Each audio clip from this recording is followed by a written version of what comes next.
Megan Trimmer, welcome to the Sunday Afternoon Smokes Lounge. It's a pleasure to have you. Thank you for having me. You're very welcome. I'm looking forward to deep diving into what you do. And we've already poured up. Let's see. I've got some Florida Cognac 12-year rum. You opted for Old Bardstown bourbon. Yeah. As you specified a few minutes ago, it's after 5 o'clock. So we're not day drinking. We're just going to enjoy ourselves, enjoy this conversation. So before we get fully started, take a minute, let us know who you are, what you do. Say as much or as little about yourself as you like. And while you do that, I'll light my cigar. You don't smoke? Nope. Okay. This is a Havana Nights, Connecticut Lancero. So introduce yourself and I'll light my cigar and we'll get cracking. Well, my name is Megan Trimmer, and I am the owner of Deep Kneads Massage here in Greenville. Started 3 years ago, and I just absolutely adore my job. That's great. And by the way, congratulations on 3 years. Yes. So when was the 3-year anniversary of Deep Kneads? January. Okay, so you're about 3.5 years in now. Oh, yeah. No, I guess, yeah, time does fly. Oh, my gosh, time is just flying like mad. I'm coming up. Sunday Afternoon Smokes is coming up on 2 years old. Oh, wow. I started this in November of 24. Nice. Very first episode was with my friend Keith Bowling. What's up, buddy? Keith Bowling is still a realtor in the upstate. It's when I was in real estate at the time. And I eventually was on his real estate team. And so he currently is also a realtor, but he started Key Renter Upstate. So now he's also into property management. Oh, nice. And dealing with rentals and that kind of stuff. So, but yeah, and he's been on the show twice, once as a realtor, once as Key Renter Upstate and all that jazz. So 2 years almost has flown by for Sunday Afternoon Smokes. And when I started, it was just audio only.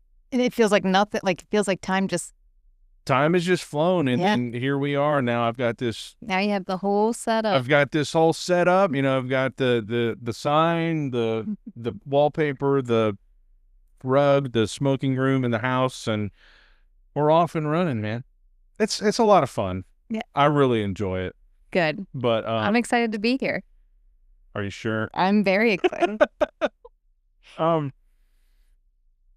So you said that before we started, you said you don't smoke, but you like the smell of a cigar. I do. It just takes me back home. My dad used to have a pipe, and it's just a nice, flavorful aroma. Yeah. Did your dad smoke cigars too, or just pipes? Sometimes he smoked cigars, not as often as I remember pipes. And my pap, he would always smoke pipes.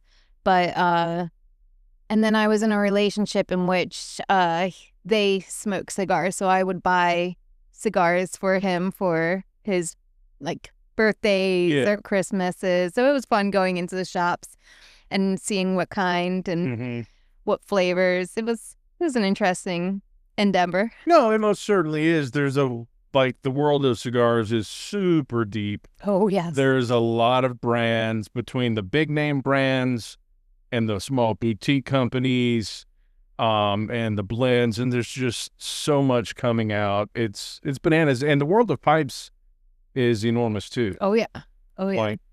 With all the different tobaccos and the toppers they put on. And I can't tell you how many times doing events with my cigar business, I'll meet ladies like you who it's a nostalgia for them. It was, it reminds me of my dad. It reminds me of my grandpa. Yeah.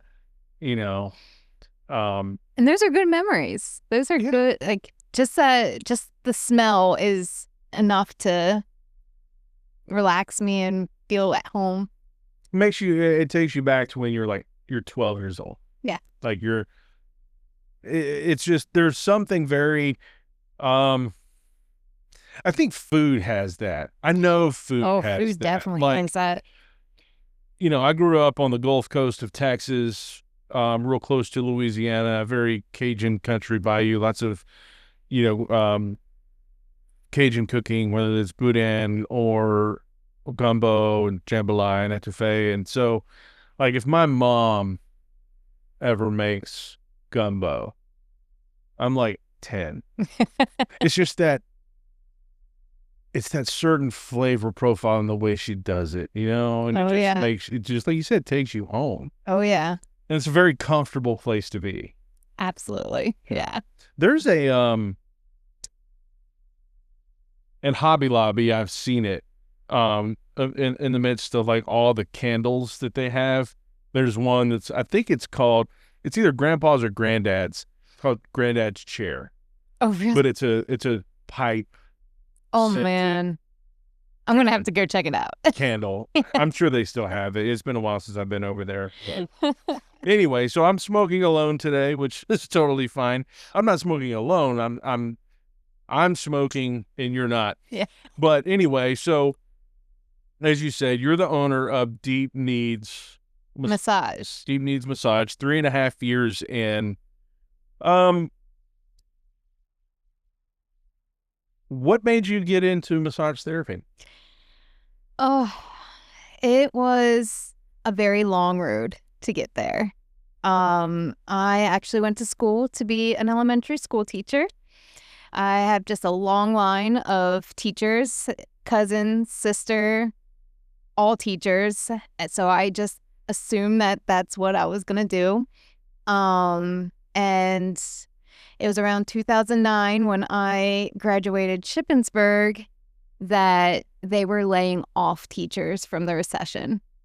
And so to get into a school was very difficult. I was up in Pennsylvania, so they said the way to get your foot in the door is to teach in Baltimore, Maryland, inner city. And I couldn't do it. So I ended up substituting and getting into the service industry. So I really think everyone should spend at least 1 year in the service industry. It really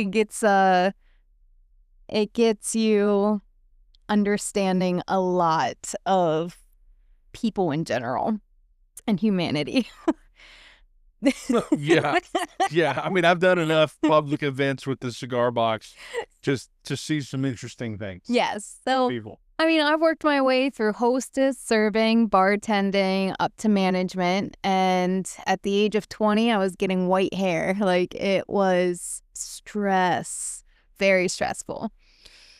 So wait, you thought you were going to be an elementary ed teacher, but that was kind of, you just couldn't bring yourself to go teach inner city in Baltimore. No.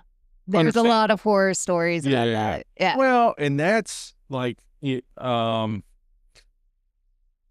school, I don't know how old you are, I'm going to ask, but we're probably not super far apart.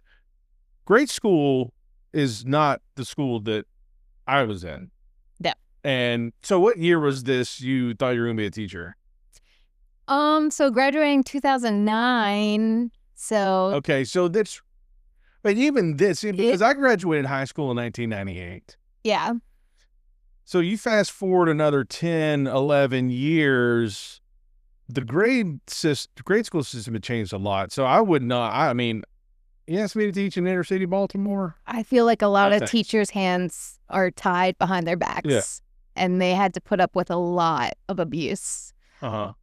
From, whether it's from the students themselves, the administration, the parents, it's a lot. It's a lot that's behind the scenes that don't get shown. Well, we're seeing some of it, though, now with the rise of social media. I mean, it's on all over the place, and you can see abhorrent behavior in the public school system. Yeah. Stuff that would not be tolerated when I was in at all.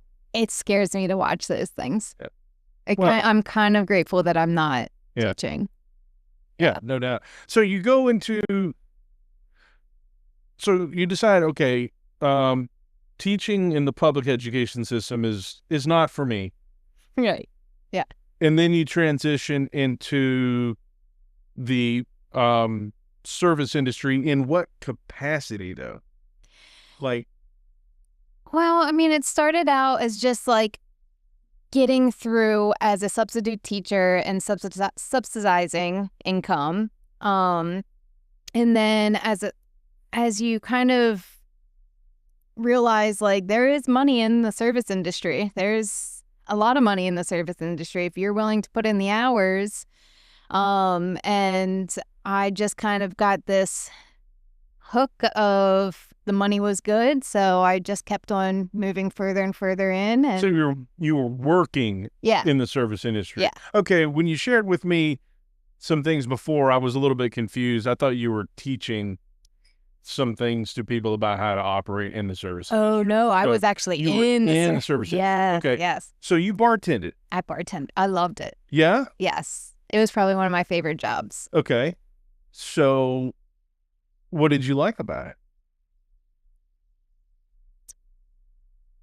One, the people. It was a lot of fun working with. I remember working with a particular bartender. I mean, we would work from the afternoon till 4 a.m. because there's cleanup. And we would probably not see each other once, but a handful of times that entire time, because we would just dance around each other as we served our clients. We were just perfectly paired. It was amazing. Yeah. And that was good chemistry right there. And then the patrons themselves were a lot of fun. Mm-hmm. It got to the point where we would see whoever walked in and your drink was ready. That was the kind of place that we wanted you to be remembered. And well, that's a high level of service. Yeah. And that's what you want. Like, you want to make people feel appreciated, like seen, heard. Yeah, they feel valued. This person Yes. knows me. They know what I like. I walk in. I don't even have to order. Yes. Because they know me. They Yes. know what I like. They know what I want. So what's your, do you make cocktails still at home, or? Oh, yeah. Yeah. Right now I'm into mules. You can't, all fresh ingredients. I just found a ginger beer that had really good, fresh, clean ingredients. And what beer is it? What's the brand? The ginger beer. Yeah. Do you know? Something River. Oh, Something River. Hey, Something River. We like your ginger beer. I think there's a ginger beer that I really like. I think it's called Red Rock. But it comes in a 4-pack, and the bottles are glass. Okay. And it's pretty stout on the ginger. Like, that effervescence, if you like are inhaling through your nose when you take a drink, it'll get you. Yeah. It'll get you. So are you, I like mules. Mm-hmm. But in particular, I like Kentucky mules with bourbon instead of vodka. So it's not a traditional mule. Nah, I'm more of a tequila girl. So Yeah. I lean more towards the tequila, but right now I'm making my own vanilla extract, so I have vodka readily available. So it's there to make. You have vodka readily available just because you like mules, or is the vodka necessary for the vanilla extract? Necessary for the vanilla extract. Oh, really? How Yeah. so? So that's how vanilla extract, you strip the vanilla beans Okay. and you put it in vodka. You just drop it in the Yep, vodka. and you shake it once a week and for a couple months and 3 months, but it's best when it's like 6 to 9 months, and you just keep on. So you basically have vanilla infused vodka then? Yep. And that's what okay. So instead of buying it at the store, I will constantly have a mother jar and just keep on refilling my smaller jars. And you're using like real vanilla beans, the Mhm. long, skinny. Those are super expensive, aren't they? They're not horrible.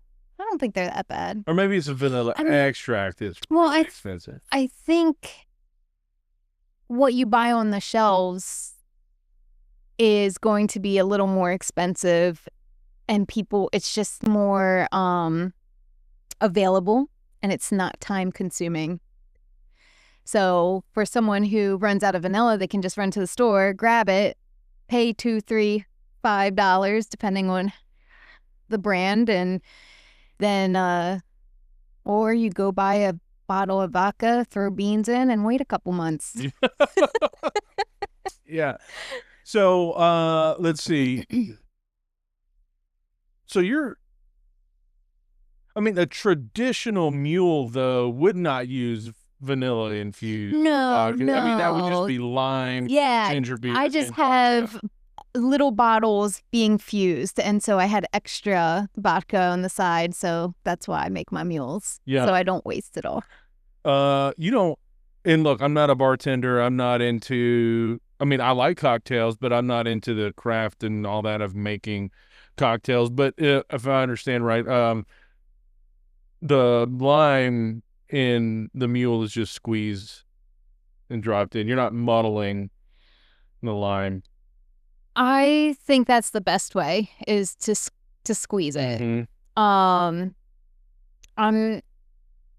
I'm not sure how other people make it, but I prefer fresh squeezed over any kind of bottled lime. Well, of course. Yeah. The pre-bottled stuff you're going to buy at the store is not going to be fresh. It's not going to be any good from certain things that I've read and seen. Like if you juice a lime or a lemon or whatever, like just that citrus aspect, that fresh citrus doesn't last long. No. So once you put it in a bottle, I don't know, I guess it would be the equivalent of like a flat soda. Yeah, you have to have like the preservatives in there to keep that zest. Mm-hmm. But when you do it fresh, and then if you want to put a little like zest into that mule, a little bit of the lime zest right in there, it's a game changer. Oh, no doubt. And then fresh mint, if you put mint in with yours, it's supposed to be only a garnish, but I think it's really good. You put it in. See, now if you start adding mint, now you're moving in the direction to the mojitos. The mojito. Yeah. Now, the mojito, that's good stuff, man. That's a really good too. I'm down with mojitos. I'm down with mules. I mean, I'm good with the traditional one with the vodka, but I really do like a Kentucky mule with bourbon, ginger ale, and a squeeze of lime. That's primo to me. I'm a fan of the mint julep. So surprisingly, I've never tried one of those. No, really? I've made them, but I've never actually sat down and tried one. I mean, they sound good, but if it was my choice, I actually go for the margaritas and the mules. Yeah, I've not had. I have not had. I've never gone into a restaurant and ordered a margarita for myself. I'm very picky, so I feel like a snob when I go in, so I try not to order them as often. Well, that's what happens though when you get good at something. Mm-hmm. Like sometimes it's really hard not to get judgy about this product. Yeah. And I understand why, but if you're a little loose, like I said, I'm not a bartender. I was at a friend's house the other day. In fact, this guy Caleb Adkins, he's going to come on the show in a few weeks. He's actually the handyman that did the installation of the air conditioner and the exhaust fan and took care of capping off the AC in here. So he does some of that work, but he used to bartend. Nice. And he makes margaritas at home. And well, I'm going to have to sit in that chair while he's tell him to bring a picture. Yeah. Tell him to bring a picture of a Martman, and they're straight up delicious. Salt on the rim. I don't like the salt on the rim. No? Yeah. How come? That I'm trying to figure out. Well, because I love salt. Because I put salt in my water, but for some reason I don't want it with my margarita. Interesting. It is weird. Because salt is, I mean, in many ways, I mean, it's a flavor enhancer because it draws flavor out. So if you have a margarita and you salt the rim, it just gives it that extra pop, an extra burst you know what I mean? Next time, I will get half rim salt, and I will have the mindset of that burst and see if it makes a difference. Yeah, you're gonna have to mentally check out there for a minute and be like, let me just critique this on an analytical level. Yeah. And forget about my preferences for a moment. I think there's just been too many times in which, like, either the rim is salted too much, or it might be the type of salt that, like, at the end of the drink and it sits at the bottom, it's like that last sip, you want it to be the most memorable, like the last one needs to be the good one, and it's like, oh, salt. It seemed like maybe that might be a little too much salt. And like when Caleb was making the margaritas of the day, he didn't salt the rim. He made it, and then he just took, he had a salt grinder, and he just did a really small grind, like right on top. Oh, and that sounds. Yeah. Wasn't a ton, just a little. Yeah, the ones I think about is like the real big crystals that just kind of sit and don't. Yeah. Yeah. What, as a former bartender, and look, I don't know how deep you were into the world of bartending, though. So, but like, what kind of salt should you be using? Honestly, it all depends on the owner and what they buy.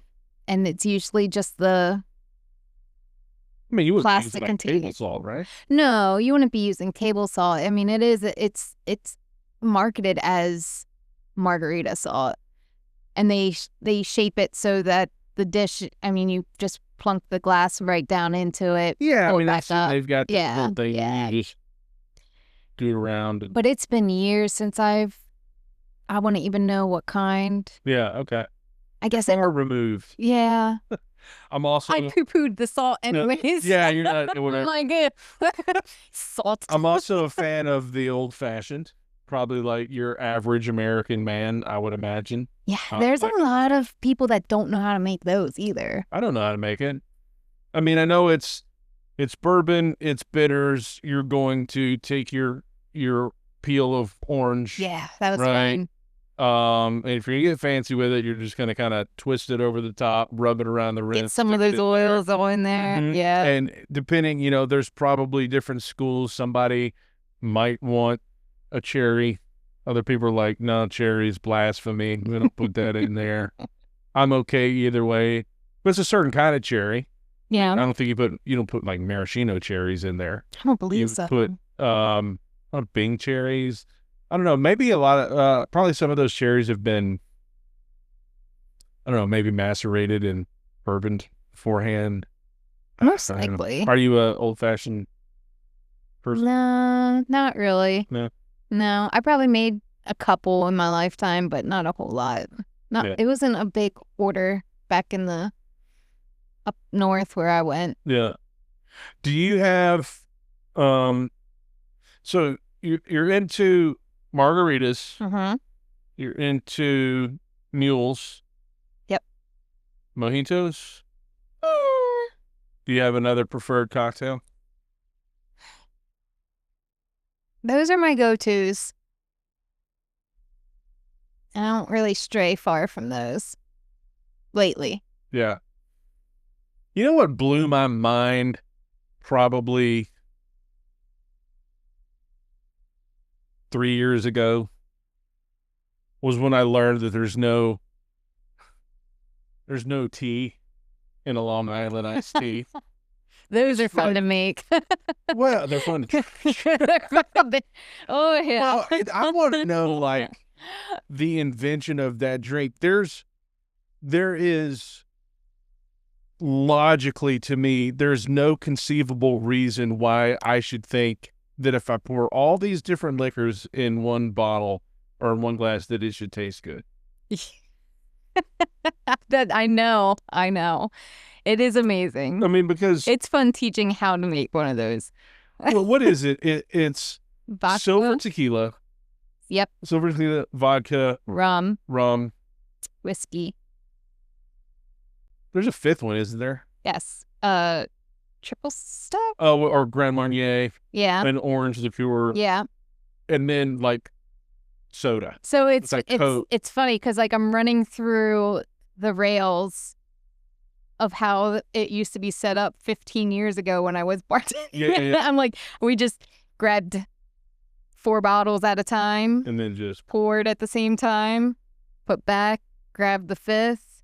If you're really good, like if you grab all like 3 with this hand, 2 with this hand. your hands are big enough. Yep. And then, you did maybe a little bit of sour mix and then Coke. Dude, You see, my hands have to be doing it to know how it's made.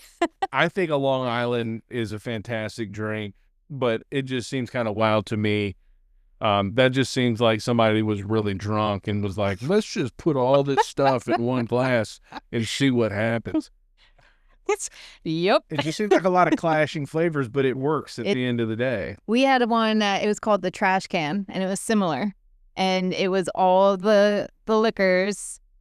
It had some peach schnapps in it, had an energy drink in it. It was a blue, I never know how to say if it was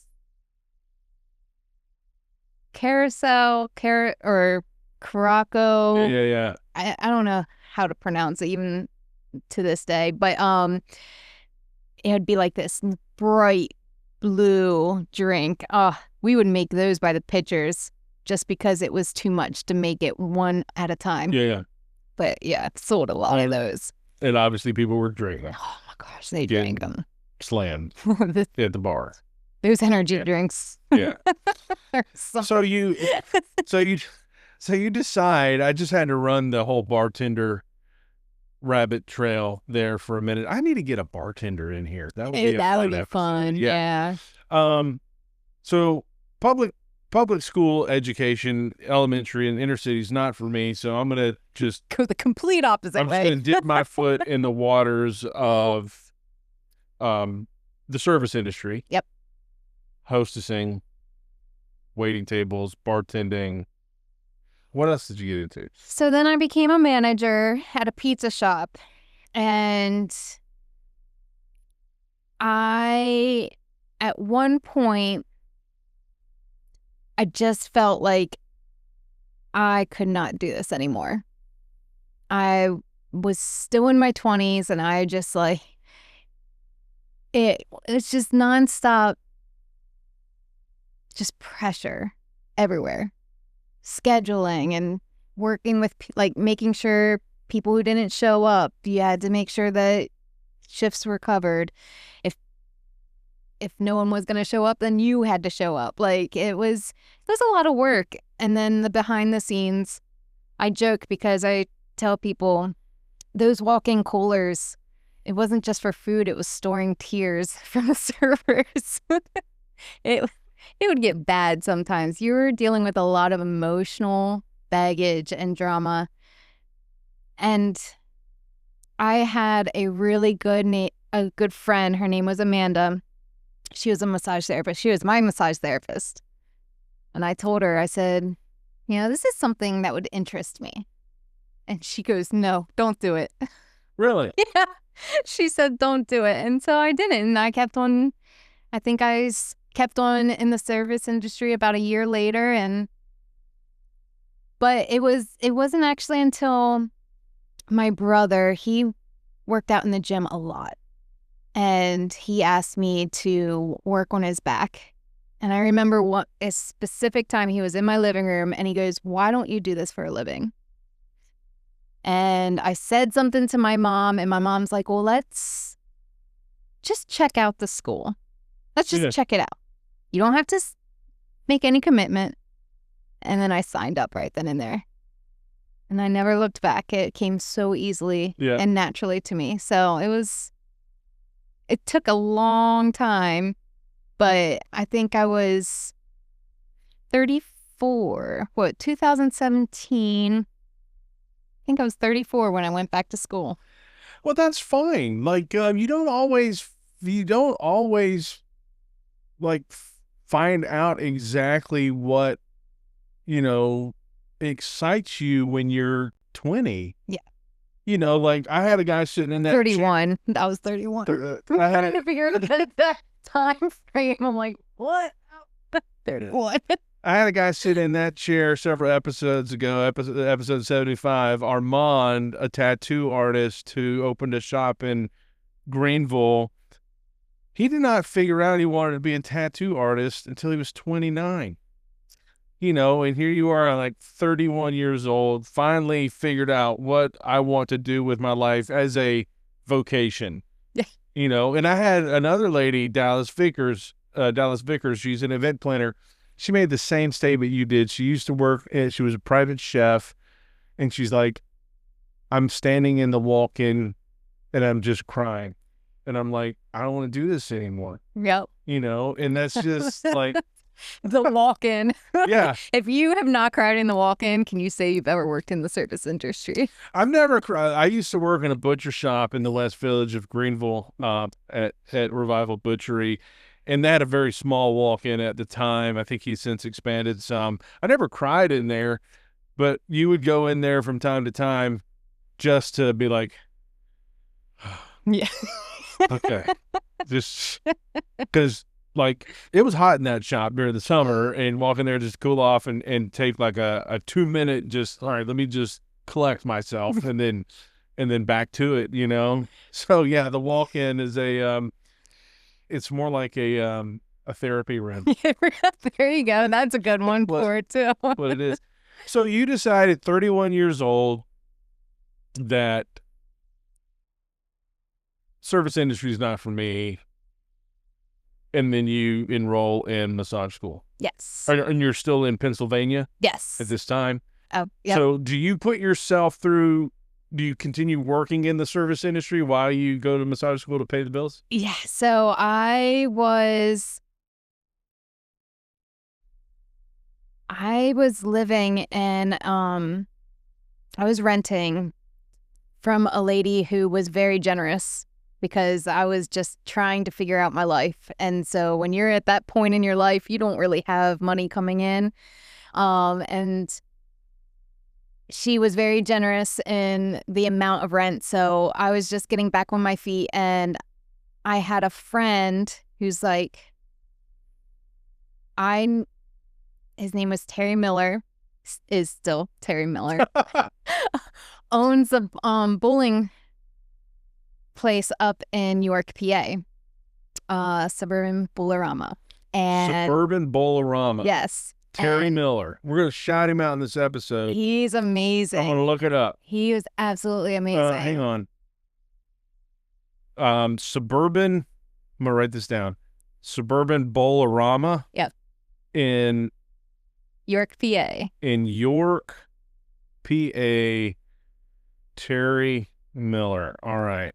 If I can hunt him down on social media, we'll tag him in this episode. He is an amazing individual. Terry, you're the best. He helped me so much get through school, and I was just a server at a bowling. I mean, there was, oh goodness, 15 or 30 lanes. Goodness. It's a big place. 30 lane alley, yeah. And 4 days a week, I would just go up and down those lanes, and the people there are just amazing too. There are some really great individuals that I met. Well, it's always just encouraging to me to hear stories in this room, talking to people who are struggling to do X, Y, Z, and they say, and I met somebody. Like, the world, I mean, if all you ever do is read the news, the world's a terrible place. But there are very generous and kind people in this world that just turn people's lives around. Yes. Oh, yeah. So, like, this lady you're renting from. Yeah. I got no money, trying to figure out my life, and she's helping you. Yes. Terry Miller, he helps me. So you're working at this bowling alley. Yeah. Going to school. Went to school. So I would go to school during the day, and then went right to work. And then I would drive home and do it all over again for a year and a half. And I was able to get myself out of debt, save up some money. And in 2019, I moved to South Carolina. So what did that period of life teach you? Huh. Looking back. Oh, there is a lot. There's a lot. What did it teach me? Goodness, that there are lifelong friends. To just always count your blessings. That's, I think, the biggest one. I think God puts people in your life, even if you can make your life into shambles. There are some people there that you just grab a hold on and they'll point you in the right path. Yeah. And they did, certainly did. He was my lifeline for a lot of things. Yeah. Well, I find that, look, everybody has hardships. Yeah. Nobody is unique in what they go through. Like, now, when you're going through it, you might feel like you're the only person one going through it, but you're not. Yeah. You know, and the lessons that I have learned and some of the things that I've been through is that you can make it. You can survive. Like, what's the alternative? Right. Like, there is no alternative other than to just totally destroy your life. And some people sadly do. But They like, do. if you just take a breath and keep your wits about you, and prayerfully, hopefully, God puts those people you're talking about in your path.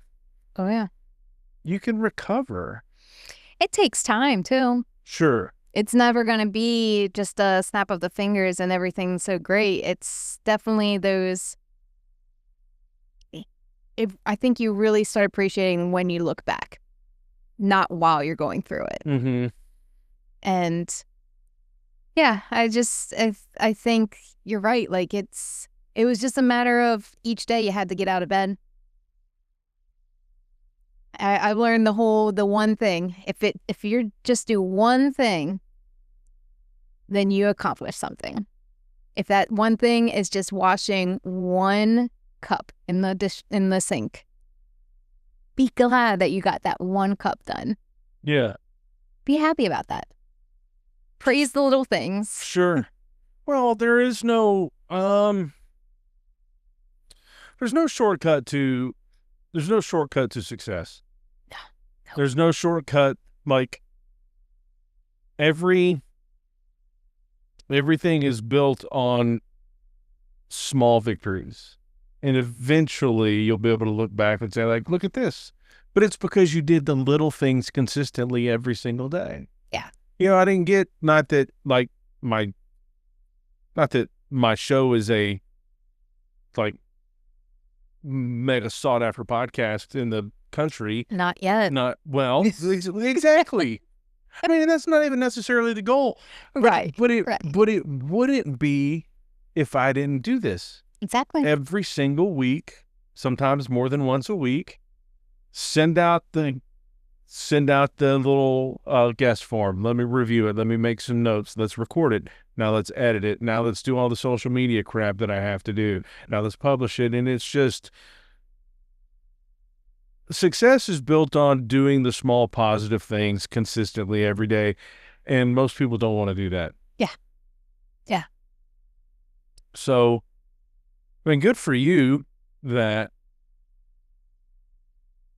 you just kind of put your head down and decided, I'm going to do this.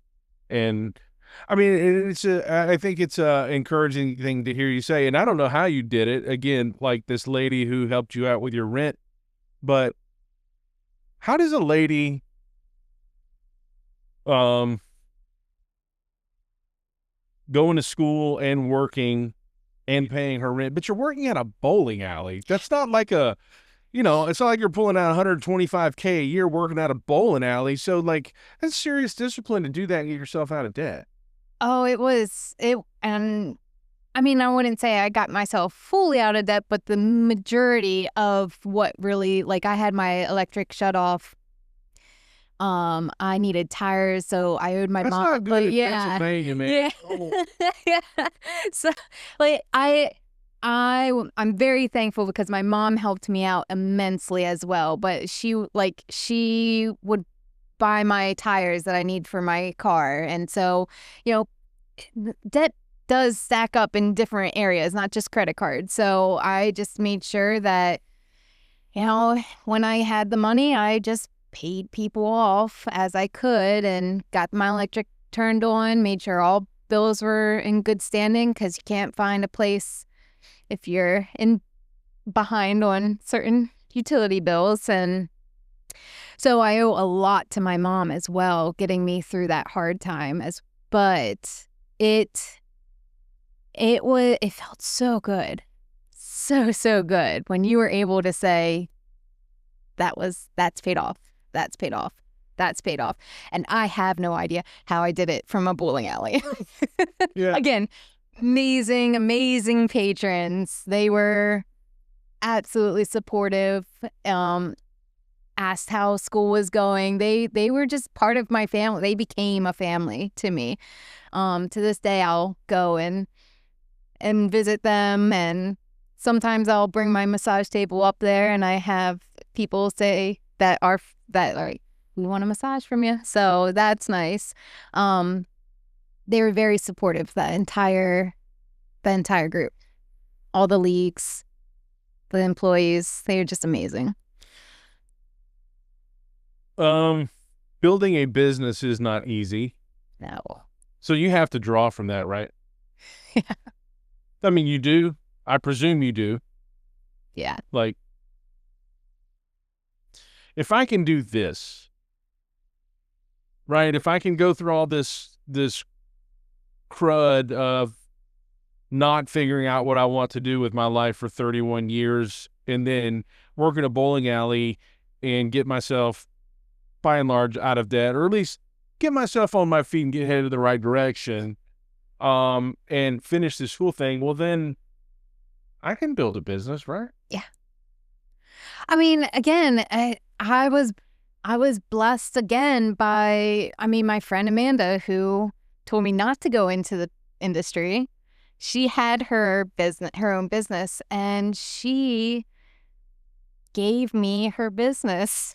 She wanted out. And so, Wow. and this is where I'm like, I feel like you are on the right path when things start just laying before you. They just start happening, yeah. I would have never dreamed that. I'm thinking, oh my gosh, I have to start interviewing at places, and I don't not just thinking, where do I even start? And she's like, oh, here. Essentially, she's just like, oh, here. Nope, she was still up in Pennsylvania. Okay. So, yep. Okay, so you finish school in Pennsylvania. Mm-hmm. How long? I still worked at the bowling alley. Because I was still trying to save up money to move. So I graduated in 2018. June of 2018, I got my license. And then she had her business that was located in a gym, a small gym. So she kind of introduced her clients to me, and we slowly transitioned her out and me in. And then I started building off of that, kind of going off of what she already started, which was a great help. It was a great starter. And then that about the beginning of 2019, that's when I was asked to move down here. And it was Mother's Day of 2019 that I came down and left everything behind. So that was my that was a question that I was coming to.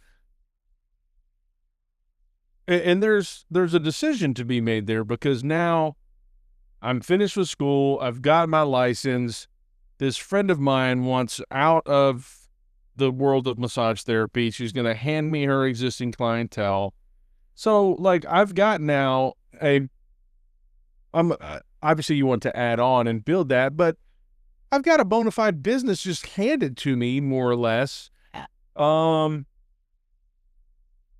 but then I want to move to South Carolina. I know it's strange because I thought my heart was set to North Carolina, to be honest. I really thought I was going to Asheville. And I was in a relationship and he lived in Greenville, Greer. So is that why you moved here? Okay. Yeah. He asked me and I'm like, well, this is my chance to, I mean, obviously I loved him. So I'm like, yeah, absolutely. But it was also that fresh start, just, I don't know. I really, it was one of those things where I knew I was supposed to go down. So you didn't struggle to walk away? It was hard to say goodbye to family and friends because I did have a lot of friends up there, like a lot of connections. Well, that's always hard. And then coming down here, 2019, and then having to, I think the hardest thing was learning a new area. Not necessarily the culture, but just the roads. It was so difficult. I'm a challenge, north, west, east, south. Like it's a challenge to me. So, to know new road names that you haven't grown up on. I want to take a break. Yeah. I think my dog ran upstairs. All right, we're back. Sorry. The dog did run upstairs. And, my wife, she's disabled now, and the dog will run up and chase the cats, and she can't get. So I'm like, let me go check this out, because you hear all that stomping around upstairs. But my wife assured me everything is under control. So, anyway, it was difficult for you learning the new area, and you said, like, what's where, all the roads, Yeah.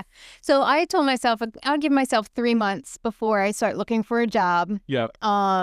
That was also planned in the budget, and got my license down here, got everything situated, looking for a place to live, and I did an interview with a lady in Malden for her business.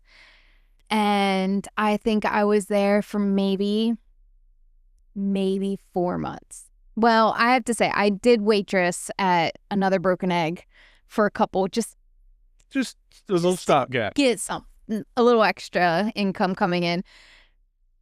And then COVID hit. Oh, yeah, of course. And shut everything down. And that, I think, was a huge struggle for me.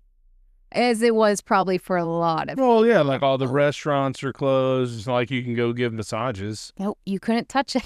So what did you do during COVID? So sit home and make mules? Hey, now, not maybe. There was a lot of people that just sat home and drank wine and bourbon and beer. You're not the only one. So, no, I hope I was a blessing to someone else.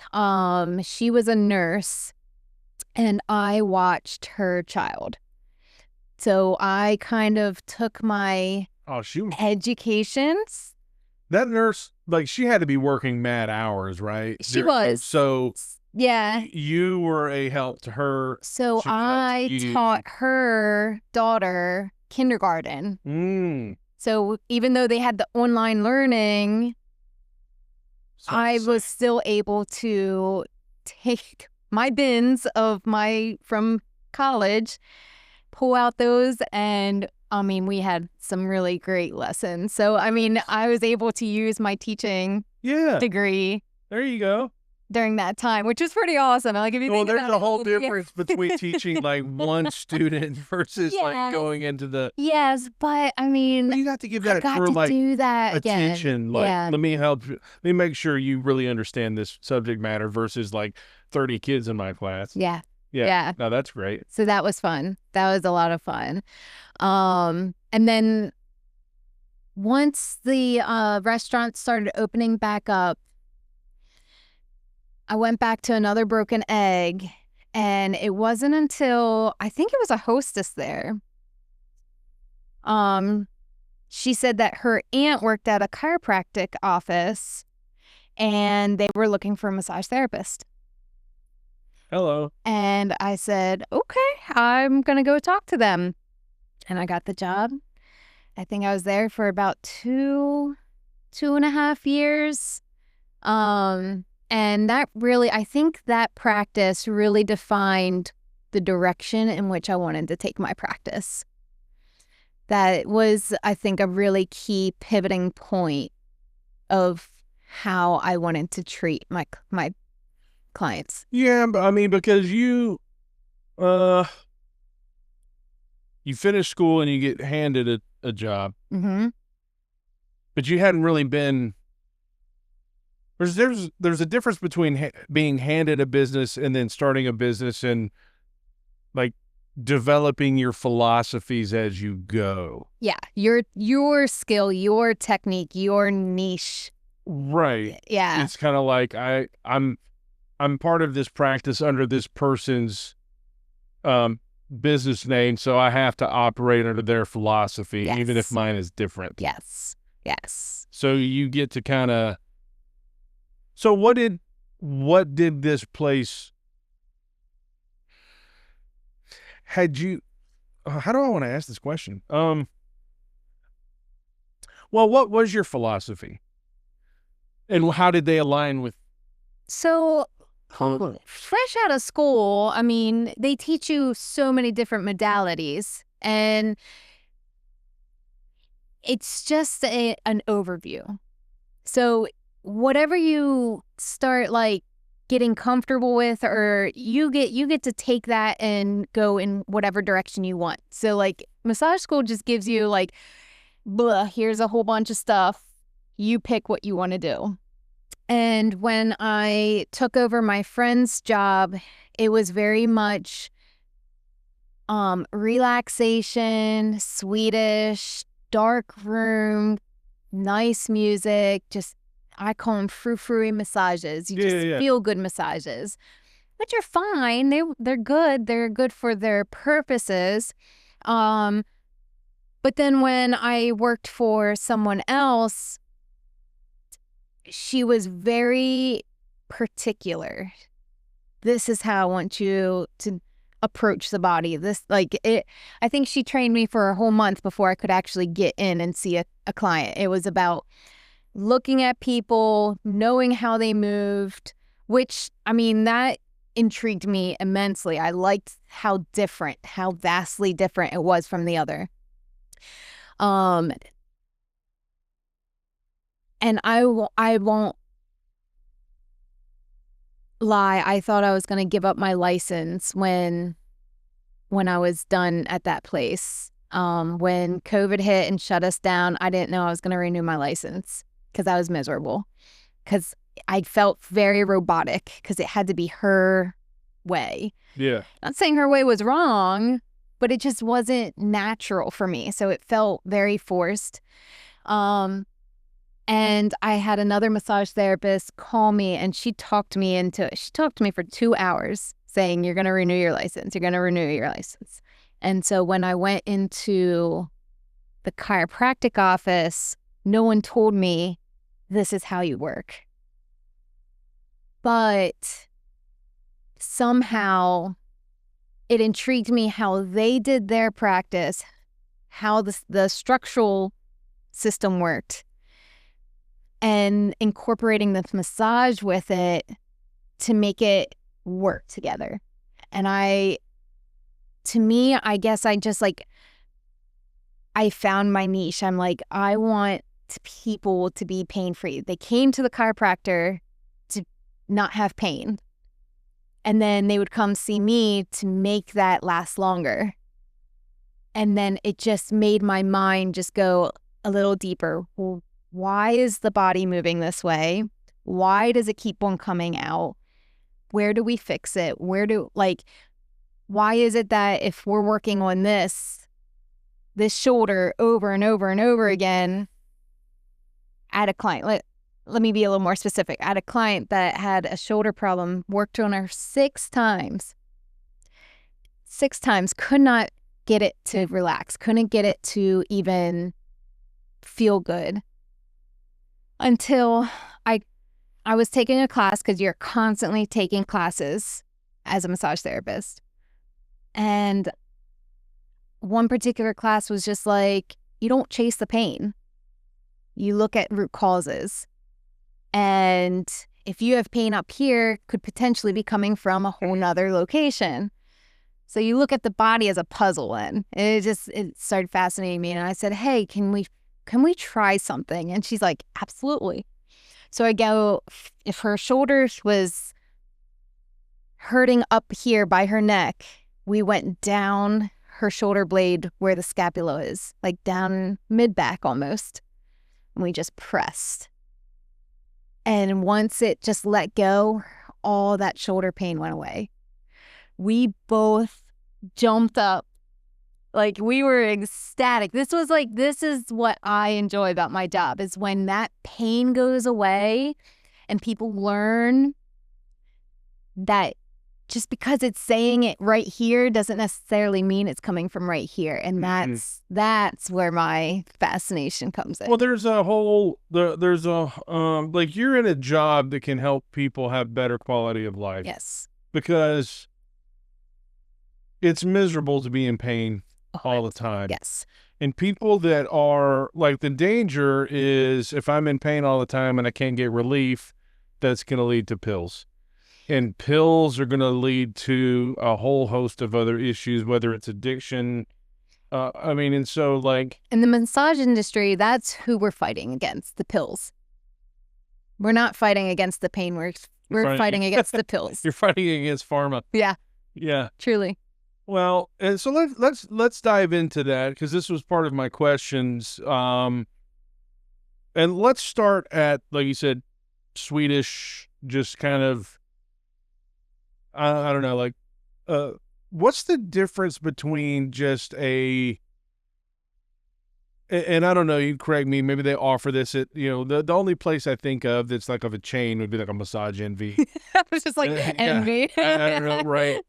Like, what's the difference between a massage that is, what you do is therapeutic massage? What's it called? I consider it therapeutic. Deep tissue, therapeutic. But what's the other? What is the Swedish? It's just like, feels good. Just something to like relax. I think that's where I struggle with as well as a massage therapist, is trying to explain what that all of it is therapeutic. Like, every single massage therapist can claim they're therapeutic. Okay. Because in some way they are. They're just geared towards different things. So Massage Envy, your spa is where you get your facials and you have like an all-day spa sort of thing. Those, I call them frou-frou massages. They're just feel-good massages. I tell there's a place for that. Those are wonderful. One, if you are highly stressed, it's great for lowering cortisol levels. If you have anxiety, if you have depression, if you have circulation problems, if you have some medical issues that you're not allowed to go too deep, those are the best that you can go to. Absolutely, hands down. I think people should go get them anywhere. Anyways, like, I call them my reset massages. If I'm with someone and we're working deep work and really trying to correct body motion, there's once in a while they'll come in and say, can I have a reset massage? And we'll do a frou-frou massage. So they're nice. They're good for so when. What is that, though? What is it, just like light work? Yeah, like me, it's not a ton of pressure, or what? I don't like feathery touch. And my clients don't like feathery touch. There's pressure, but we're not focusing on particular areas per se. We are doing longer strokes. The pressure is all dependent on the actual client. Pressure does not really mean it. If it's a deep tissue because you can do deep tissue work that doesn't hurt. And people think deep tissue equals pain, but that's a huge misconception as well. So Well, I'm just trying therapeutically, for me, a therapeutic would be more of body correction. Okay. I'm just trying to like work out in my in my own brain. And full disclosure for everybody listening, I have been on multiple occasions to Megan at Deep Kneads for massages. I am way overdue. I know I need it. And you like, I know, and we'll probably get into this, like, but you asked me ahead of time, like, what are we working on today? What's the issues? What's going on? Let's talk first before we get on the table. But I don't come to you and get what you call a frou-frou massage. That's not what I have done. So I'm just trying to, and like you said, they are both in some regards therapeutic, but I like, what would you,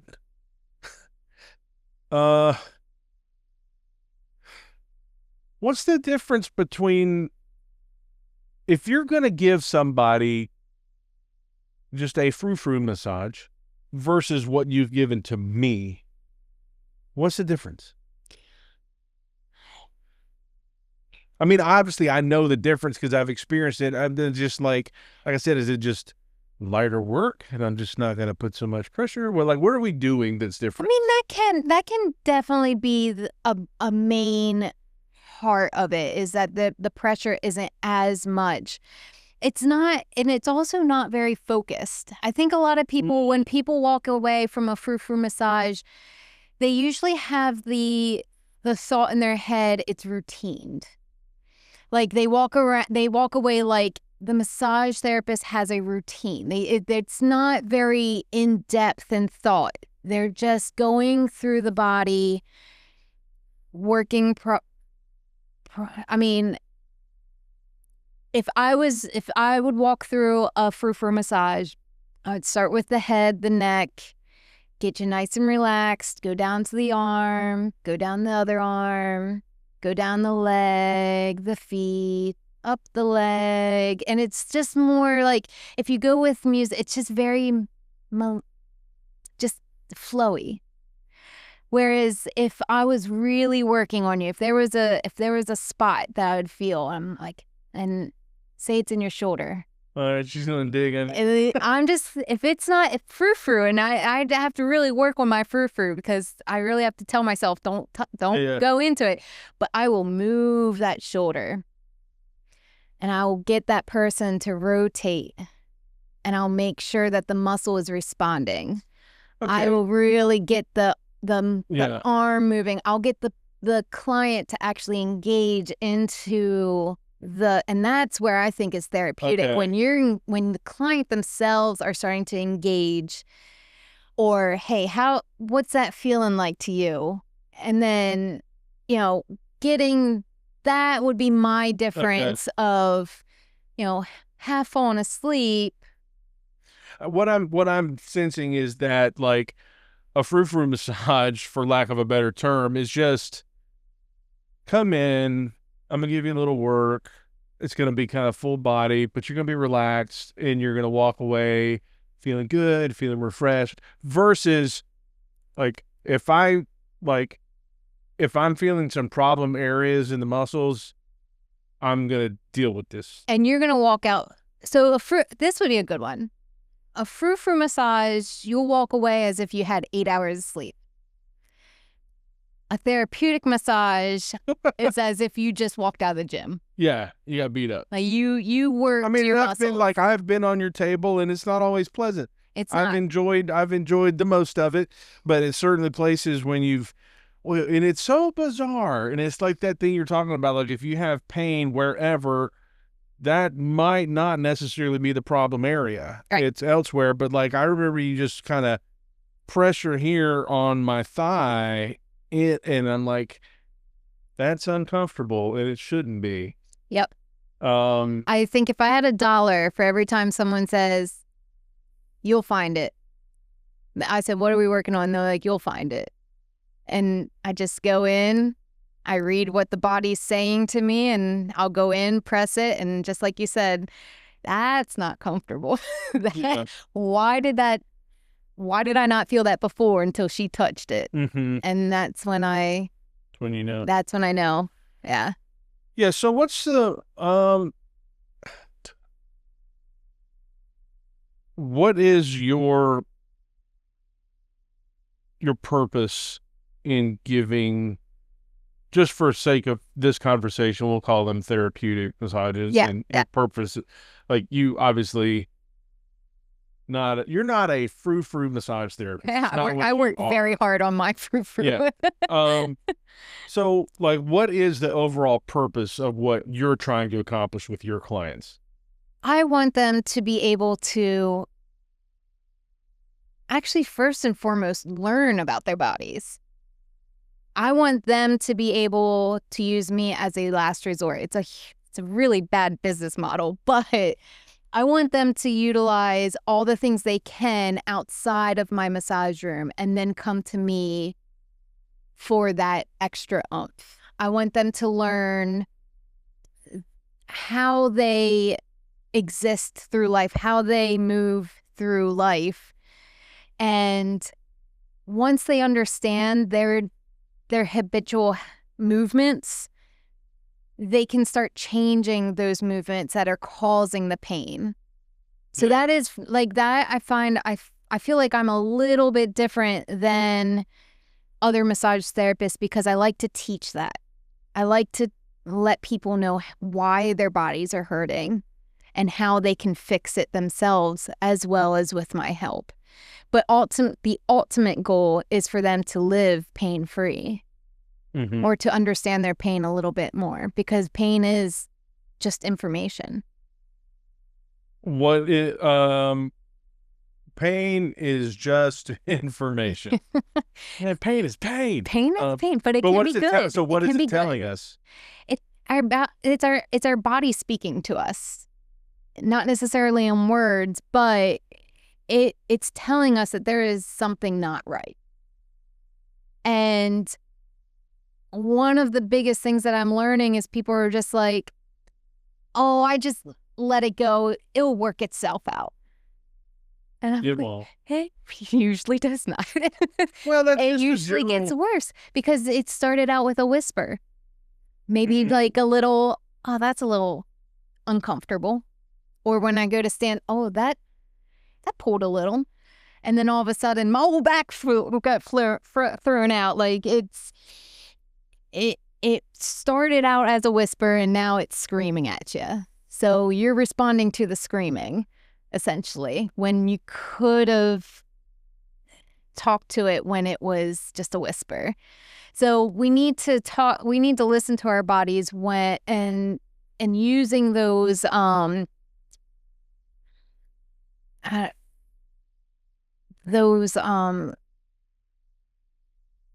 signals, I guess, for lack of a better word. It's useful information that can come to me and say, this is what's hurting. And then we can say, okay, why?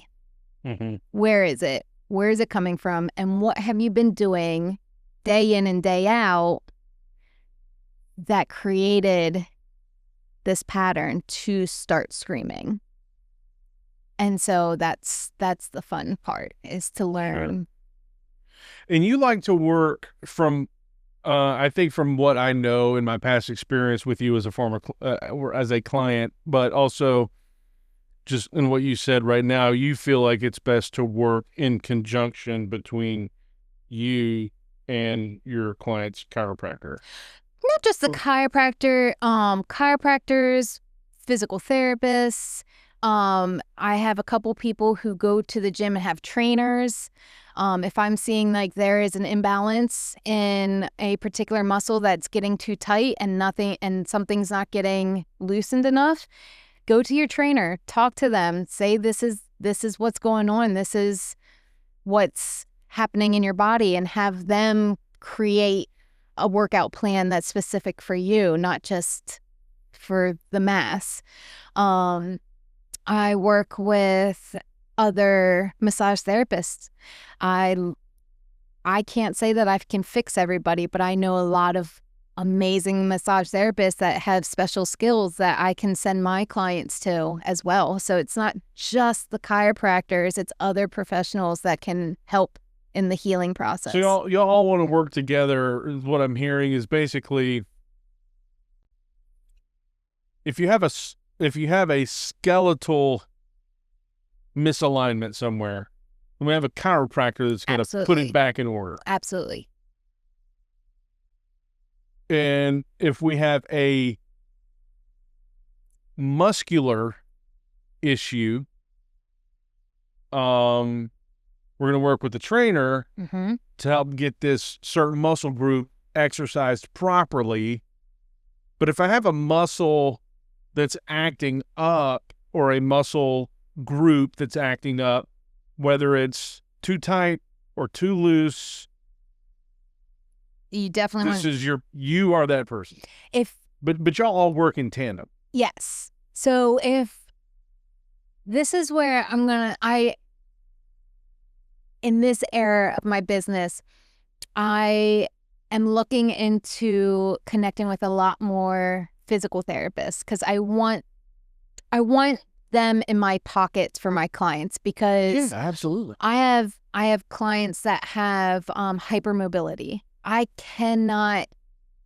can help them with pain relief to a certain extent, but they need specialized physical therapists that know how to mobilize and strengthen at the same time. A simple stretch is not going to help them. They need a physical therapist that is specialized in that. I can help loosen a muscle, but I cannot help strengthen a muscle. So having that PT to know which muscles need to be strengthened with the muscles that are too tight, like that would be an awesome combo to have working together. So yes, like I would be part of that whole healing team. Sure. Well, because the body is, and I think this is probably a gripe that a lot of people have about Western medicine. I mean, there's a balance to it. I think there's room for specialties in some regard, but the body is one unit comprised of all of these smaller pieces. Yeah. So we can't treat, like, I cannot treat you as if you're just a lung. Yeah. You like, there's lungs, but they work within a system. Yes. So, like,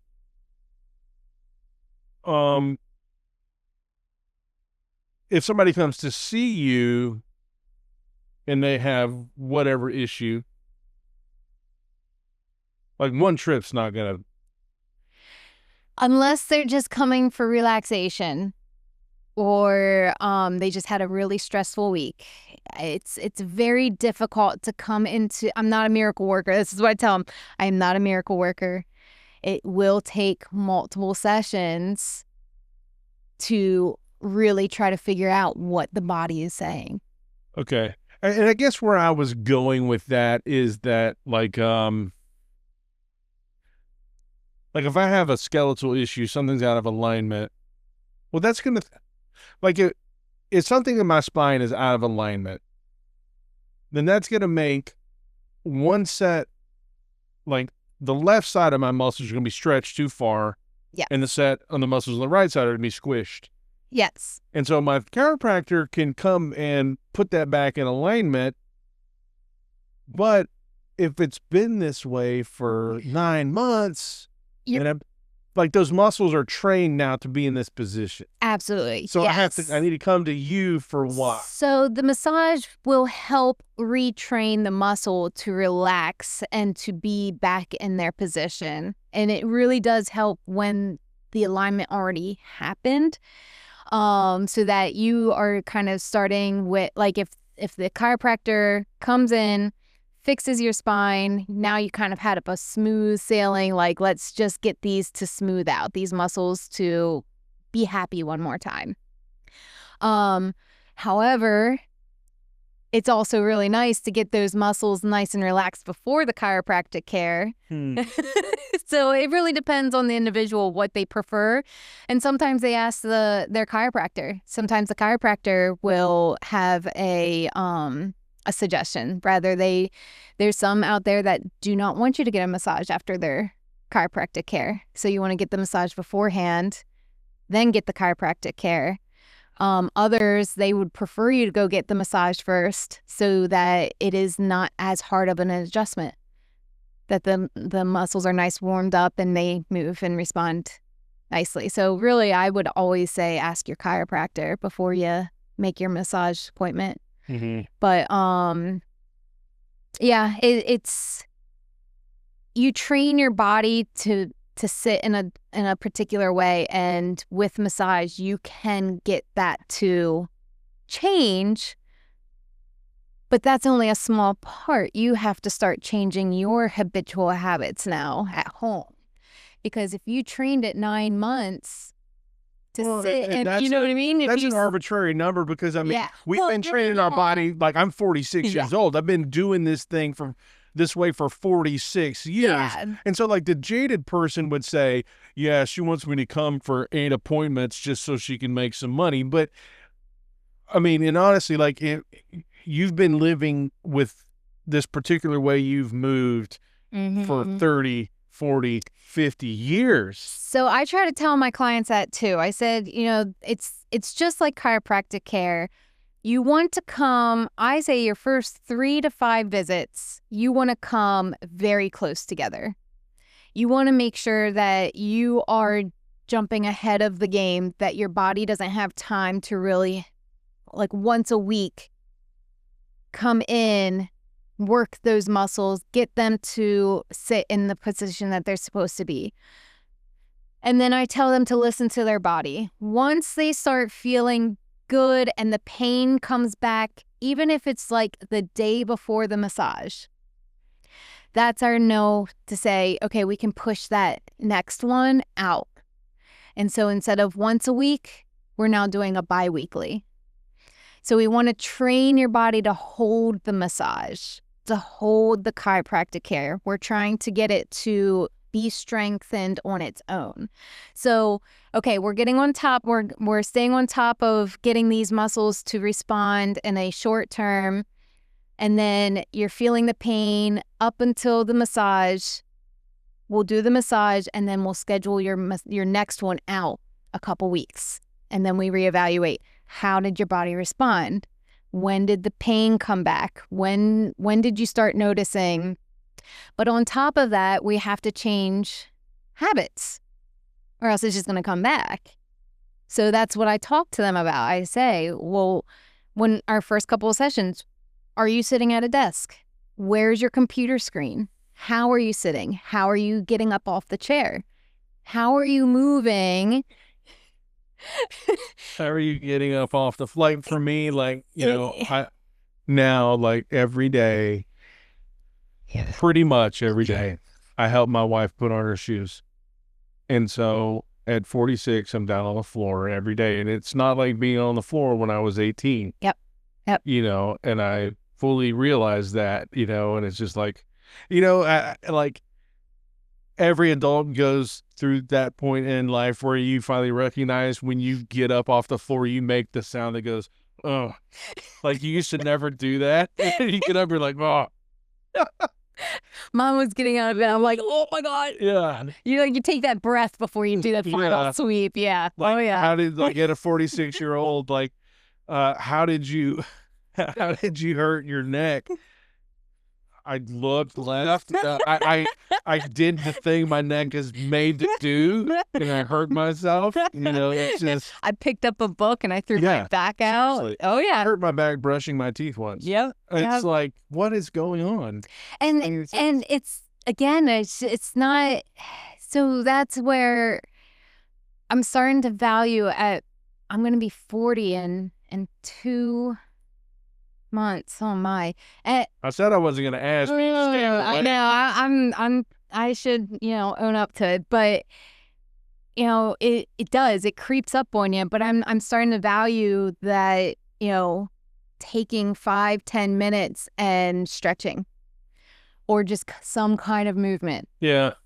Because you catch yourself, you know, watching show after show after show, binge watching your shows, and you get up off the table and it's just like, oh, wait a minute.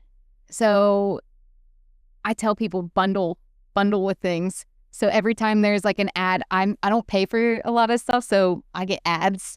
So every time there's an ad, I'm doing a movement just to get my body to move. And it's just little tiny things like that that's going to keep us from breaking down. Yeah. I feel like in the day that we live in right now, we're so full of computer work, holding your phone, holding your tablet. You've got to see a lot of neck issues. I mean, that's a problem for me. It's a problem for me. Yeah. Yeah. I feel like. Yeah. Like, and anytime when I come see you, like the neck part, it hurts, but it feels so good because I feel like my head is probably too far forward. Yep. So they say every inch forward adds an extra 10 pounds. 10 pounds of what? 10 pounds on your neck. Of pressure on the muscles? So when you are just slightly forward, all your neck muscles it's acting as if you just added 10 pounds to them. That's why they hurt and they ache so much, is because they're holding up more pressure than what is actually meant to be. Okay. We're sitting at an angle. Yeah. You know, just best for the camera view and all that stuff. But if I'm just sitting here like this and you're looking at me, do a little on-camera assessment here. How's my head? As you already tried to reposition yourself nicely. Well, I don't want to ask you to do this with my head look this way. I want to look straight on. Like, my head isn't too far forward. Yes. Where should it be? Bring it. Yep. Like here. With your shoulder. Yep. So about there. And it feels awkward, doesn't it? It feels so weird. But I can tell you that anybody watching, they won't see that it looks weird. It just feels weird. Because you trained your body to think that's not where it's supposed to be. I am always doing, but I think you told me this is not helping. You're stretching an overstretched muscle.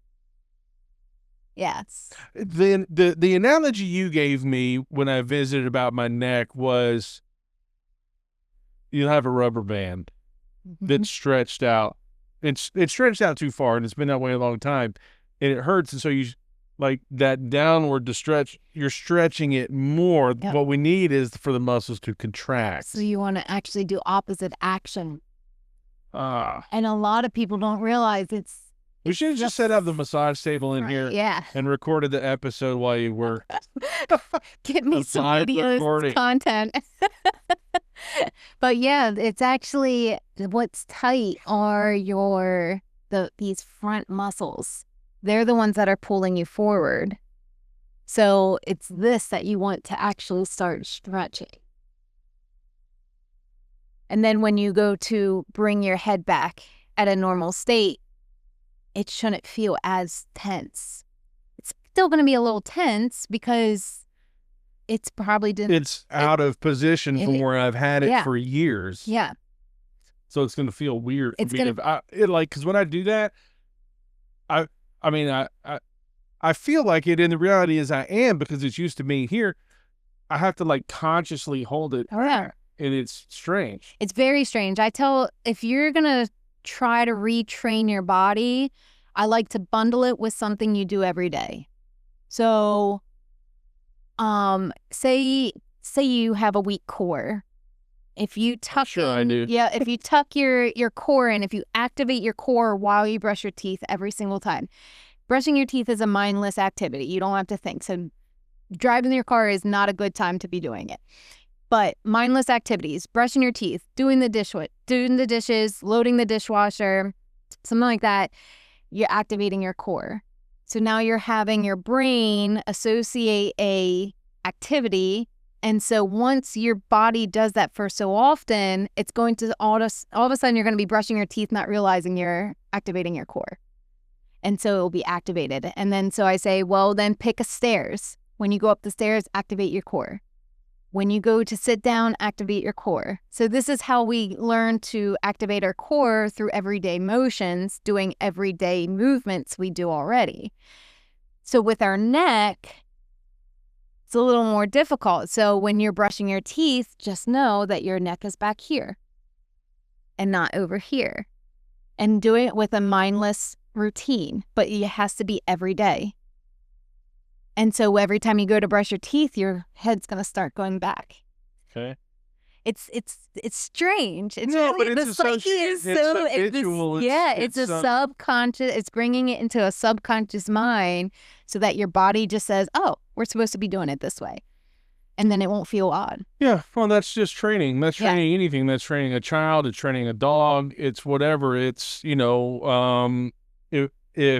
if the child or the dog does something we don't want them to do, and we issue them a correction, well, then eventually they will get the understanding that if I do this, I'm going to get corrected, and I don't like that, so I'm not going to do it. Yeah.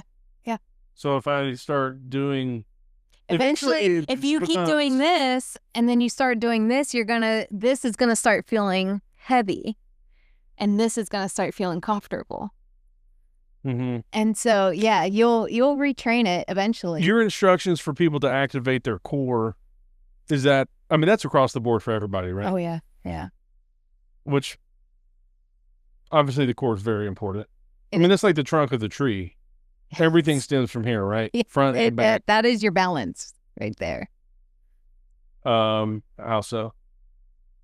I mean, if you're not centered, then you can be thrown off in any sort of way. So you really want to make sure that your core, your center of gravity is right here. Mm-hmm. I mean, that's why you can stand on one foot and still be balanced, because you're centering all right in here. Well, I've heard, and I assume it's true, I don't know, that, I mean, lower back problems are an epidemic. And that's from core. That's one of the things could be core. Well, that's the thing, that the conventional wisdom is that lower back problems are often associated with weak stomach muscles. Mm-hmm. And of course, for guys who are heavy in the midsection, that's a lot of weight hanging off the front that now my spine and lower back muscles have to support. Yes.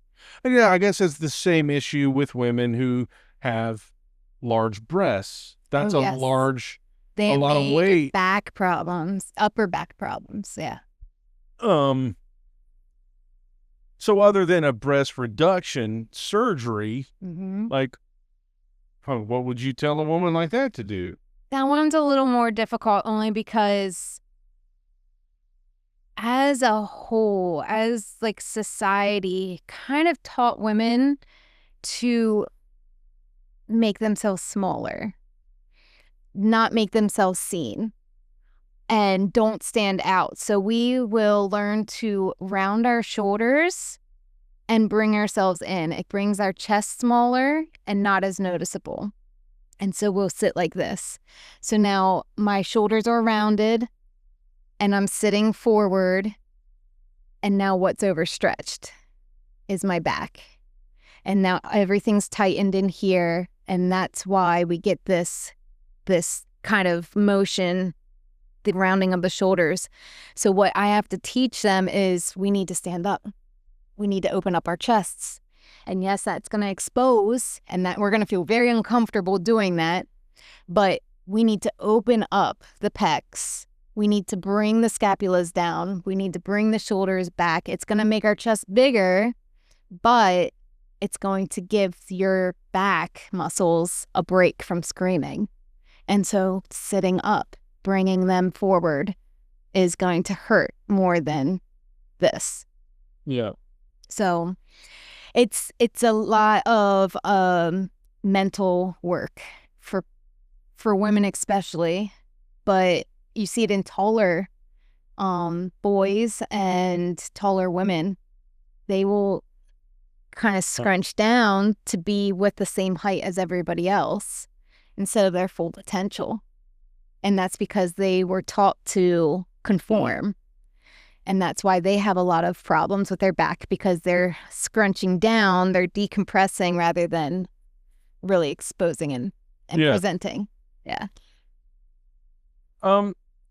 So what are you seeing a lot? I mean, obviously you have X amount of clients and everybody's a little bit different, but overall, what are you seeing as the major problem areas that people are having? Well, the cool thing about my job is it seems like every month it rotates to something different. So, and I think that's unique. I think that's a cool uniqueness.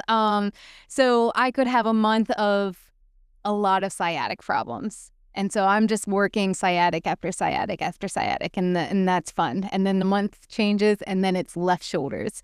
I might have an occasional right shoulder thrown in there, which... Why is it left shoulder? I don't know. I don't know. It's just coincidence, I guess. It just seems like everyone all of a sudden has left shoulder problems. And then it'll switch to necks, and it's not like every month it's this, every month it's this. It's unique that people will come in with the similar issues. Right now it is shoulders. Like, there is a lot of shoulders. Last time I was dealing with a lot of headaches. And I think that, I guess one of the major things I can kind of contribute that to is, like, the clients that come to see me with headaches, they phase out because we are fixing the headaches. They're fixing it at home. They're not coming in as often because they're not getting them in as often. So a new wave of people come in with new ailments, and then that's kind of what we go towards. But right now it's shoulders. What is it? Tightness in the neck that's causing headaches, or? That can be a lot of different things. I mean, it really depends also on the individual, but I'm noticing right now a trend with tight shoulders, tight backs that are creating the headaches. I also do trigger point therapy, which I'll ask them, where's your pain patterns? Because there's different patterns to pain, which is going to tell me which muscles to attack. So it really depends where their pain is traveling for me to know if it's actually coming from the neck or if it's coming from the shoulder. So that's what makes my job really fun and interesting. Sure. And it's really about talking to the individual and knowing what they're dealing with. Yeah. Not assuming either. Never assuming. Sure. Yeah. So a couple of things I want to ask you. One is, what should people do before they come to see you? Like, they have a massage on the books, like day of or day before or whatever. What should they do before they come get on the table? Hydrate. There's so many people out there, they think they're drinking water and that's hydrating, but you need those electrolytes, you need those nutrients, that water, to get to the muscles for you to not be so sore during and after. And a lot of people, their misconception is hydrate after the massage. And the biggest one is to actually hydrate before the massage. Not an hour before, like a good 24 hours before your massage. How much water? Again, that depends on your body. I say, listen, if you're going to the bathroom every 2 hours, I would say you're pretty well hydrated. If you hold something like a bag on your arm and you take that bag off, does it leave an imprint? If it's leaving an imprint, you're dehydrated. How long it stays there says how Yeah, it's like the old skin pinch test on the back of your hand. Like, how quickly does it bounce back? Oh yeah, I'm horrible with drinking water. I'm a huge hypocrite with drinking water, but There are times in which I will go to the grocery store and be that one bag wonder. One trip. I'm just gonna I'm taking carry everything. 15 bags in there. And then like an hour later, I'm looking at my arm like, oh, there's a mark there. And I'm just like, oh, I better drink some water. And that's where I drink salt in my water because it helps hydrate. It's an actual, a Celtic salt or Celtic salt, however you say it. Not table salt, but I put it in my water so it helps actually get into your system. That is the same principle used when you're going to brine a piece of meat. Absolutely. Like the reason brining works is because the salt in the water helps to break down the barriers of the muscle tissue. So, you know, all the good flavors you have in that brine can get into the meat. Yep. So you put salt in the water to help get the water into the muscles. Yep. Because your water molecule and your sodium molecule, they bind together. And when they're binded together in the bloodstream goes throughout your entire body into your muscles and gives those muscles those nutrients, those magnesium, that put like everything that it needs. It's going to hydrate you to a better, rather than, you know, you can always get the packets of electrolytes, but I'm cheap. I just put salt in my water. If it performs the same function, yeah. I mean, it does for me. It helps me. So they should, a good 24 hours before they see you, they need to be hydrating. It's just going to help with their body to bounce back from the heavy work that we work on, that we do. And what should they do post-massage? They should still hydrate. But I tell people, if you're feeling sore, especially if we did really heavy work, if they're sore, the best thing to do is soaking in either really hot, as hot as you can handle, bath. I mean, if you want to throw the Epsom salt in there, that's fine. You don't have to, but that moist heat is going to actually penetrate deeper into your system, into your muscles, because your muscles are layered, rather than a heating pad, which just sits on the surface. And it doesn't get very deep. It just gets skin level, maybe a little bit of the top part of your muscles. It'll feel good, but if you really want the benefits, soaking in a hot bath. I always thought maybe I should go into selling hot tubs, because I've had 4 clients go out and buy hot tubs. Dude, hot tubs where it's at. Not right now. It's too hot outside. It's too hot, but it does. I mean, they're amazing, especially after a massage. It's just an extra added benefit to healing. Yeah. The healing process. Yeah. So post massage, hot bath, as hot as you can handle it. Yep. Or a hot tub if you happen to have one of those, or go buy one. Yeah. You know, if you have the means. So let's talk. I want you to let's talk about Deep Kneads itself. I want you to walk me through it. So, like when a brand new person comes to see Megan Trimmer the very first time, just know she's a mess. It's not what you want to say. She's an anxiety mess. When somebody comes to see you for the very first time, what's the process like? Walk us through what happens at Deep Kneads. Well, I really want someone to actually fill out the intake form. This gives me a prep to know what I'm kind of looking at, what the massage is going to be. And I will say, is this for relaxation or is this for therapeutic deep work? That kind of gives me into a mindset of what questions to ask.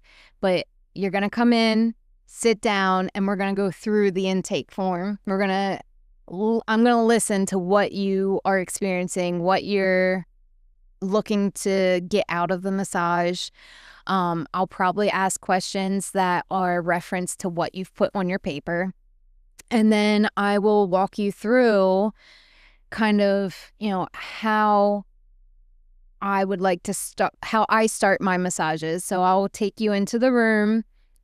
I'll explain to you where you can put your stuff. the special amenities that I provide for my clients, how I would like you to start laying on the table, and then if they have any questions, that's a great time to ask before I step out, and they kind of take their time. They prepare what they need to do. I think it's best if once they lay there, they just calm, take deep breaths, really try to get them into a mindset of just being. And then when I come in, I turn off the light. There's little trickling lights that make a nice ambience to set the room. And then we kind of go to work. And whether the person likes to talk, doesn't like to talk, the first one, I really like the communication. Knowing, if your body is kind of positioned in a way, I'll probably ask, like, how do you sleep at night? Do you sleep on your side? Do you write with your right hand, or do you write with your left hand? Because this is what I'm seeing. This is what your head is doing.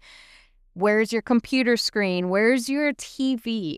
How do you sit on your couch? These are questions that I'll start asking so I can better understand what's your body telling me, so I know what muscles to really pay attention to, so that you benefit from the massage more than just me going through a routine.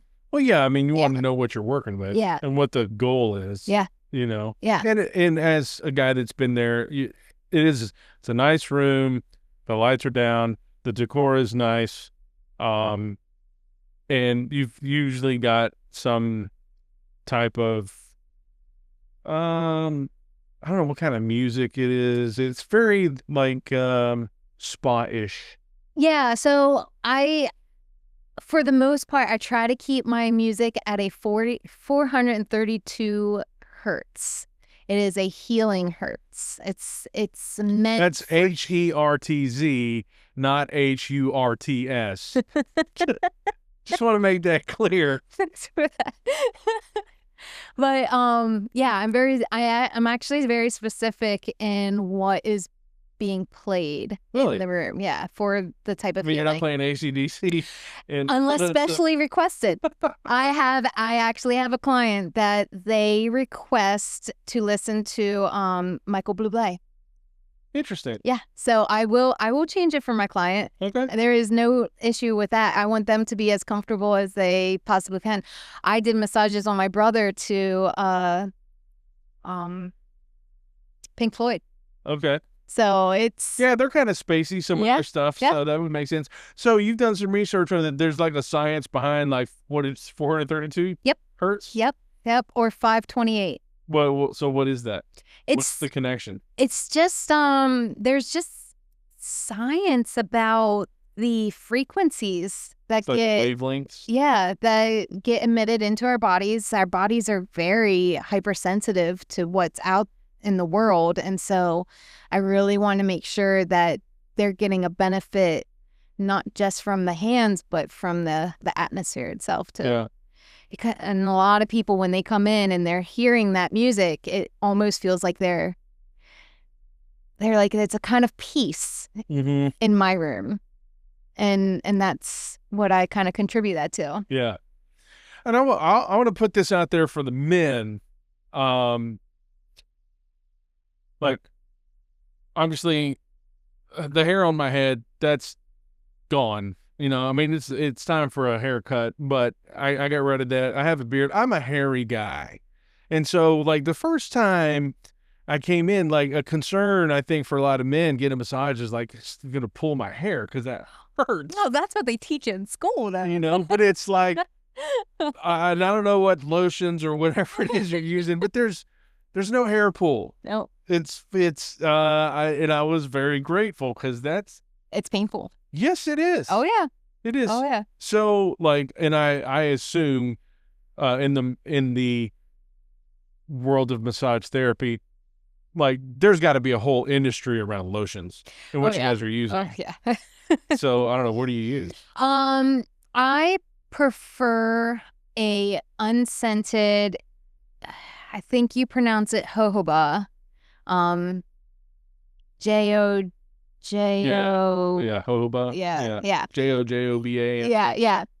And it's by soothing touch. So their lotion, I mean, it is a gliding lotion. It's not a lotion that you're gonna like use at home. It's meant to glide, and not soak in. But the thing I like about my lotion, you don't feel like you're oily No. and greasy when you walk out. And some places you do. That's why I really like this particular lotion.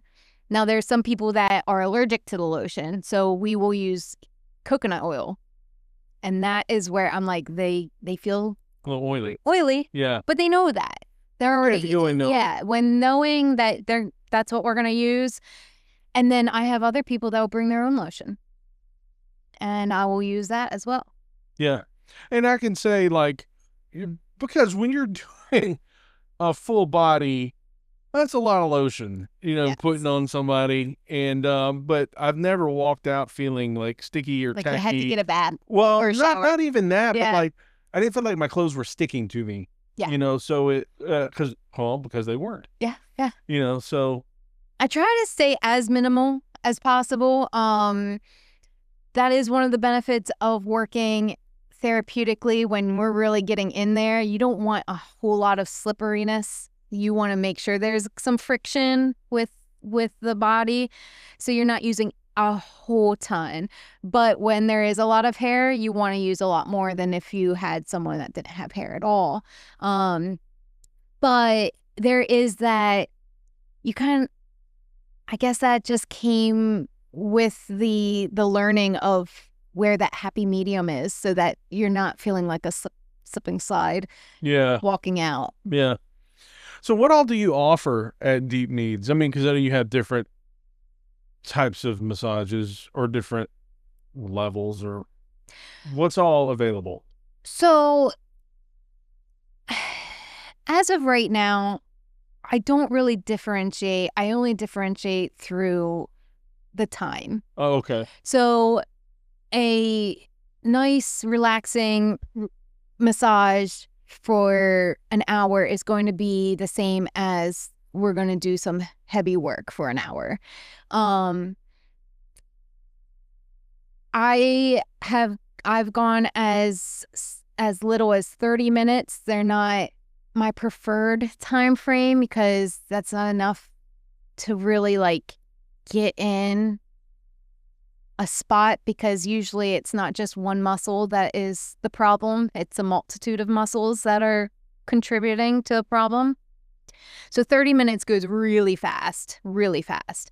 Then I do an hour, 90 minutes up to 2 hours. I've even gone so far as a 4-hour massage at one time. 4 hours? 4 hours. Dude. Yes. You break for lunch? I did require snack breaks and bathroom breaks, and he was fine with that. He said that you just get me back to where I need to be. And so that was That's intense. That was intense. Yeah. I enjoyed it though, because So you're doing mostly 60 minutes or 90 minutes? Actually, I'm doing more 90 to 2 hours. Oh, okay. There's a few hours in there, but it so happens that anybody who comes in for my hours and they try a 90, they never go back to an hour, because you don't realize how much that 30 minutes can really make a huge difference on the impact on what I can do with your muscles. Because with just an hour, especially if it's a full body, you have 7 minutes to work on a leg. If you think about it, you really don't, like the front of your leg, there's so many muscles just in your quads. Yeah, but that's then you're on talking the front of it. It's not even counting the hamstring. Yeah. So like you really want, like if you want to know what is your goal that you really want to accomplish, and then you kind of pick your time with that. And then I kind of, once we do a session, we kind of reevaluate at the end. How did you feel? Do you feel like we accomplished what you came in here to do? I will tell them, listen, if If you want to just do an hour, that's fine. We can do an hour, but I would encourage that we only do upper body and not do the lower body. So we have that whole hour to focus on the upper body. So I will give my suggestions at the end, reevaluate and try to figure out what the next session is going to look like for you, so that again, you're getting what you are, your goals are set to. We want to make sure that we reach them. Mm-hmm. But I mean, I just said I'm cheap. I try to save every dollar that I can. So if it's a financial thing, I will work with that 100%. But we have to be realistic on what that goal looks like then. Mm-hmm. So yeah. And then I offer the hot stones and the aromatherapy. I have to say that I do forget about those. I do offer those. What's the hot stones for? Is it just a nice touch, or is it actually providing something? Oh, that is actually a really great tool. It helps loosen the muscle that's locked up. So it's that heat that's really penetrating into the muscle with the friction, the pull, and it helps release the muscle as you're working it. You use the you don't just set it and leave it. You actually use it. Oh, I actually use it. Yeah. Okay, because I was. You see it in pictures, and other massage therapists, they will sit them on your back and just leave them. Well, I'm like, that's no different than a heating pad. It doesn't do anything, right? No, I don't do that. I actually incorporate it with the act. Like I work it with your muscles. Okay. And then with special cases, I do have a Milwaukee massage gun. I am a tool fanatic.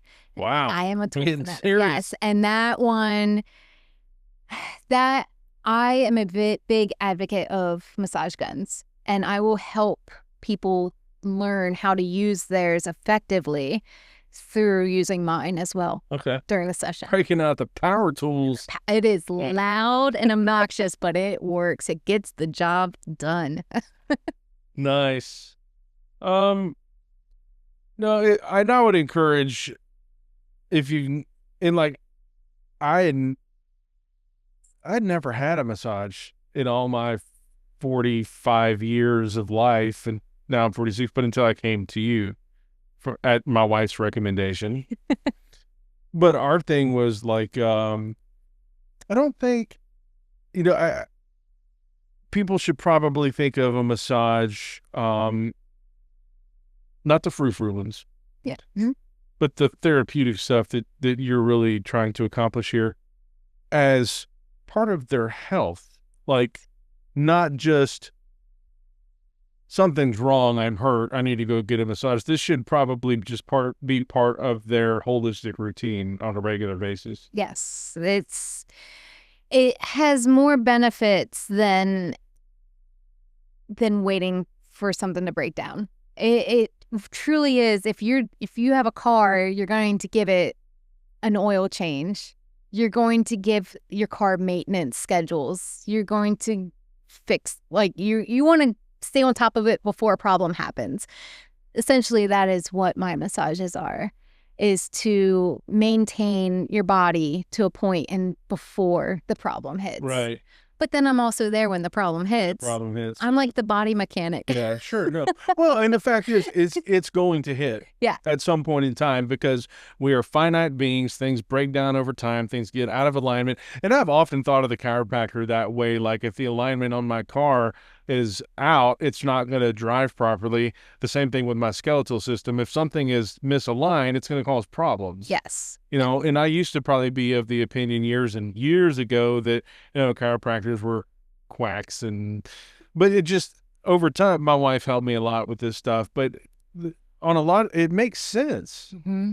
Like, you have a skeleton and it's all held together and put together with tissue and sinews and muscles and all this stuff. And if that stuff's not aligned properly, it's going to cause problems. If it's not well oiled, it's just going to break down. Yeah, absolutely.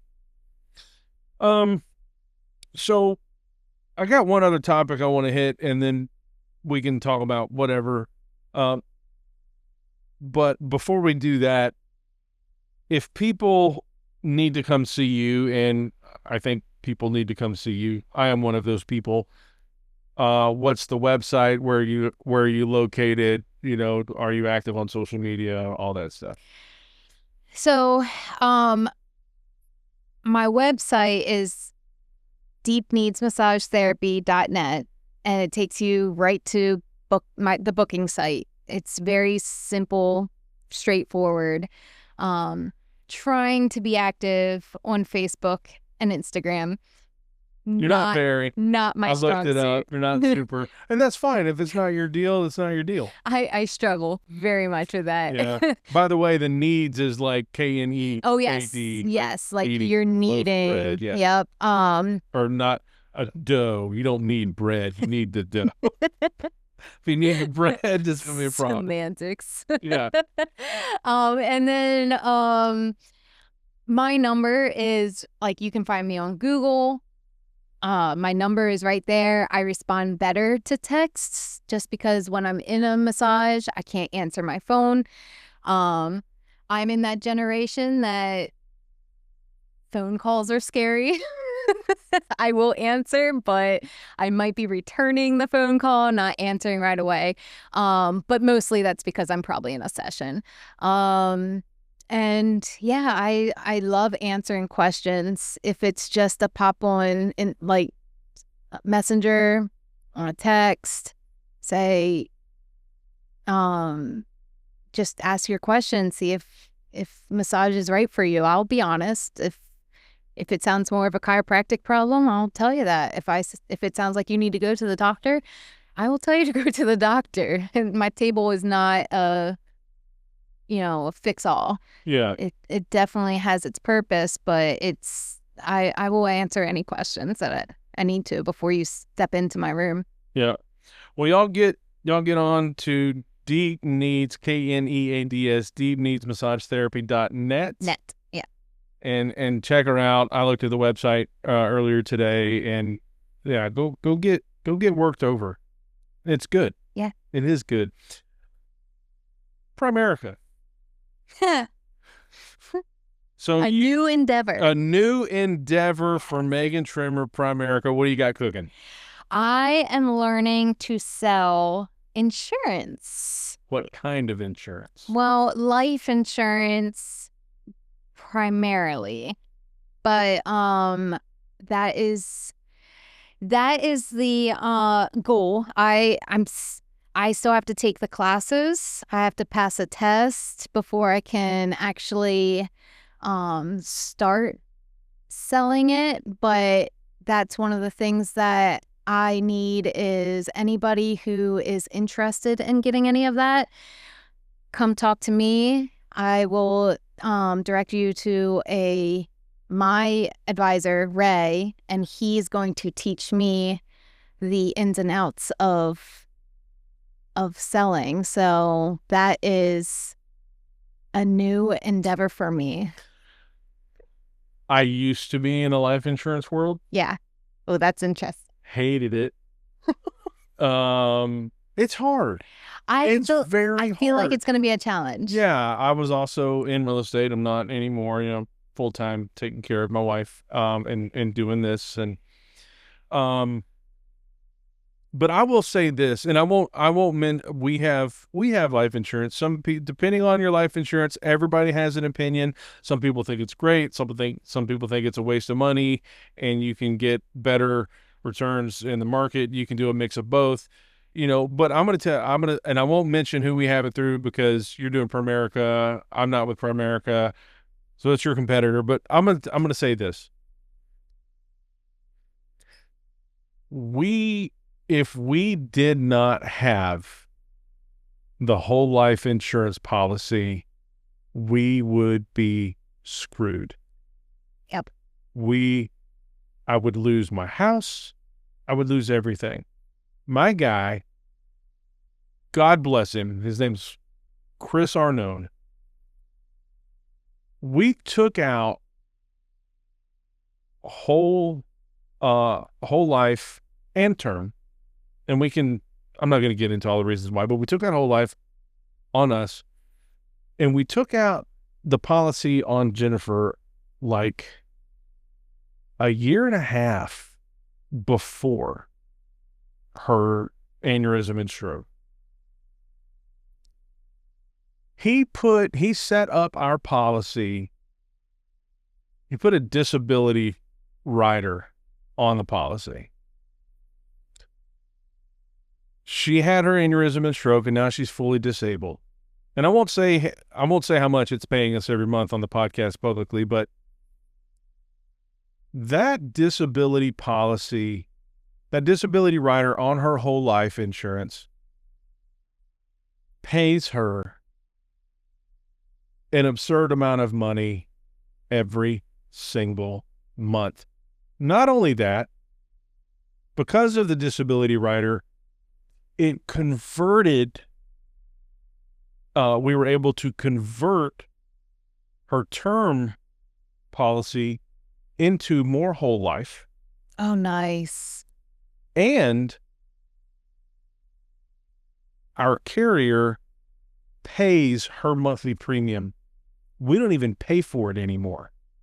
They pay it, and they will pay with, of course, annual physician statement, reviews, tax returns, all that stuff. Yeah. They will pay this to her every single month until she's 70 years old. And he put in, also on our policy, he put in a inflation rider to keep up with the cost inflation. So it increases by 3% every single year. He is amazing. He took care of us in a phenomenal way. And if we didn't have that, I don't know what we would do. I mean, that's the whole point of getting it, right? Is to protect our loved ones for that what if. Yeah, I mean, you don't ever want it to happen. No, you don't ever want it to happen, but there is that chance. The odds that my wife or that anybody is going to have a brain aneurysm and during surgery she's going to have a massive stroke and become permanently disabled, the odds are small, but they're not zero. Right. That what if became a reality for us. And if we didn't have it, we'd be in big trouble financially. Life would look very different. It would not look, it would be bad. Yeah. I shudder to think. And I attribute that decision and the timing of it all to God's grace and kindness to us, because he knew. He puts it in our hearts. And we decided, and our guy took care of us, and here we are. So, like, everybody has their opinions, and if you have a crummy one about life insurance, that's fine. All I know is that for us, it's worked. Well, for me, it's the drivers around here that make me want to get it. Yeah. It's scary enough to get behind a wheel. That's enough for me to say, I need it. Yeah. So as I mean, it makes sense. Like doing life insurance or insurance of any kind is a networking thing. It is. You know, by and large, and you have clients and you see a lot of people. But there are all kinds of different all different kinds of little side hustles and businesses you could do. Why life insurance?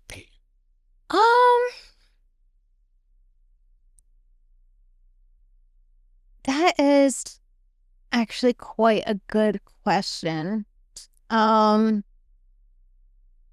I don't know if I really have an answer to. It just kind of pulled me in. It was a decision I was kind of playing around with, and I'm not quite sure if I'm sold on if it's the right path for me, but I'm intrigued enough to dabble in it. Give it a shot. Yeah, and I think it's also just learning a new skill, you know, with that possibility going kind of with what you were saying, like the odds of something happening to me. What happens if I can't use my hands? What do I fall back on? That's what she did. Yeah. delivered babies. Yeah. You just can't use your hands now. And that's kind of where I'm just like, if something would happen and I can't physically do massages anymore, it would be nice to have a skill and knowledge about something that I think is important. I really do think life insurance is important. It's not, you're not doing it for yourself. No. You're doing it for your loved ones. Well, we can guarantee something is going to happen. You're going to die. Absolutely. Everybody does. Absolutely. And and I feel like it's another side of helping people than just, serving a drink over here. I mean, that's helping someone too, but I see it in a different way. And I would like to explore that avenue a little bit. Yeah. Well, I mean, it is a service. Like, and not everybody is prepared for that. If something, and we see it all the time, if something, God forbid, were to happen to me tomorrow, I don't want my kids or my family to be on the side of the road with a poster, trying to raise money so they can bury their father. Yeah. It's heartbreaking, but that does happen. That happens all the time. Yeah. And you can get various forms of life insurance, whether it's term or whole or whatever, but like having somebody pass away is terrible enough in itself. Right. And then to lay that burden of the cost of a plot or of cremation or a plot and a headstone and the medical bills and everything that goes with it to lay it. I mean, and I have a friend who, and he's just blunt with it. He says it this way. He says, your lack of doing that is the most selfish thing that you can do to your family because you chose not to prepare and you left them saddled with all this mess. Yep. $25 a month, $47 a month. You do that and you eat a meal once a week out for that price. Like it's next to nothing. I mean, I'm just guessing numbers here, but sure. I mean, get it young. If you're, I don't know, dude. If you're like 22 years old, and you're for like $15 a month. Years old, and you're a non-smoker, and your health is good, like you can get a dirt cheap 30-year term policy.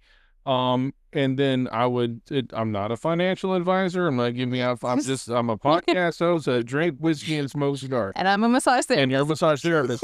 Like you could use those 30 years and save, and you can even prepay over the time for your burial and all that. And when the 30 years is over, you don't need it, and fine. But if you want to, right? It really truly is just a matter of getting it to the point in which you can supplement it yourself. Yeah. It's really all depending on what you want to do. Yeah, but I mean, again, but you meet people like yourself and Jennifer that went through this horrific incident, and it's just like, why would you want to mess with fate like that? Like, why would you want to mess with the possibility? It just doesn't make sense to me. And I just couldn't imagine putting that on my family. Yeah. I couldn't. Like, it is selfish, just like your friend said. It's very selfish to do that to them. Well, look, that's not an easy, and I don't think building any business is easy. No. But life insurance is difficult because people don't like to talk about. Number one, that breaks up with like, I need to talk to you about your car's extended warranty. But like nobody likes to talk about death, but it's a fact of life.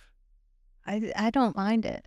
Well, yeah, and I think that's why I can talk to people about it and have it comfortable. The people you're trying to sell it to, people generally don't like talking about that kind of stuff. Yeah. So it makes it difficult. But so best of luck to you. Thanks. It's gonna be an exploration. Yeah, absolutely. Yeah. Well, look, I don't have anything else in my notes that I wanted to cover with you. Do you have something you want to talk about we didn't cover? I think we covered a good bit of it. Yeah. Yeah. Did you forget there was a camera? I did. At some point, I did. I Yes. think you did. I think you did well. I'm a lot more relaxed, and now I'm just realizing that I'm leaning. Yeah, that's not good And posture. my back is going to. I'm like, maybe I should just. The old Bardstown probably helped a little bit, you know. Just did. maybe- It did. It was very good. And I'll tell for everybody listening and future guests, I don't know how many people have come in this room being terrified about talking about themselves and being on camera. It was fine. It was fine It was fine. after the liquid courage. We had a good time. There's nothing to be nervous about. It's just a talk. So thanks for making the time. Thank you for inviting me. You're very welcome. I was happy to have you on the show. Again, website is Deep Kneads Massage Therapy.net. That's KNEADS. I'm dyslexic. Sorry. That's okay. Hey, we're not paying All the you to dyslexics read. heard me. We're not paying you to correctly. read. We're paying you to massage.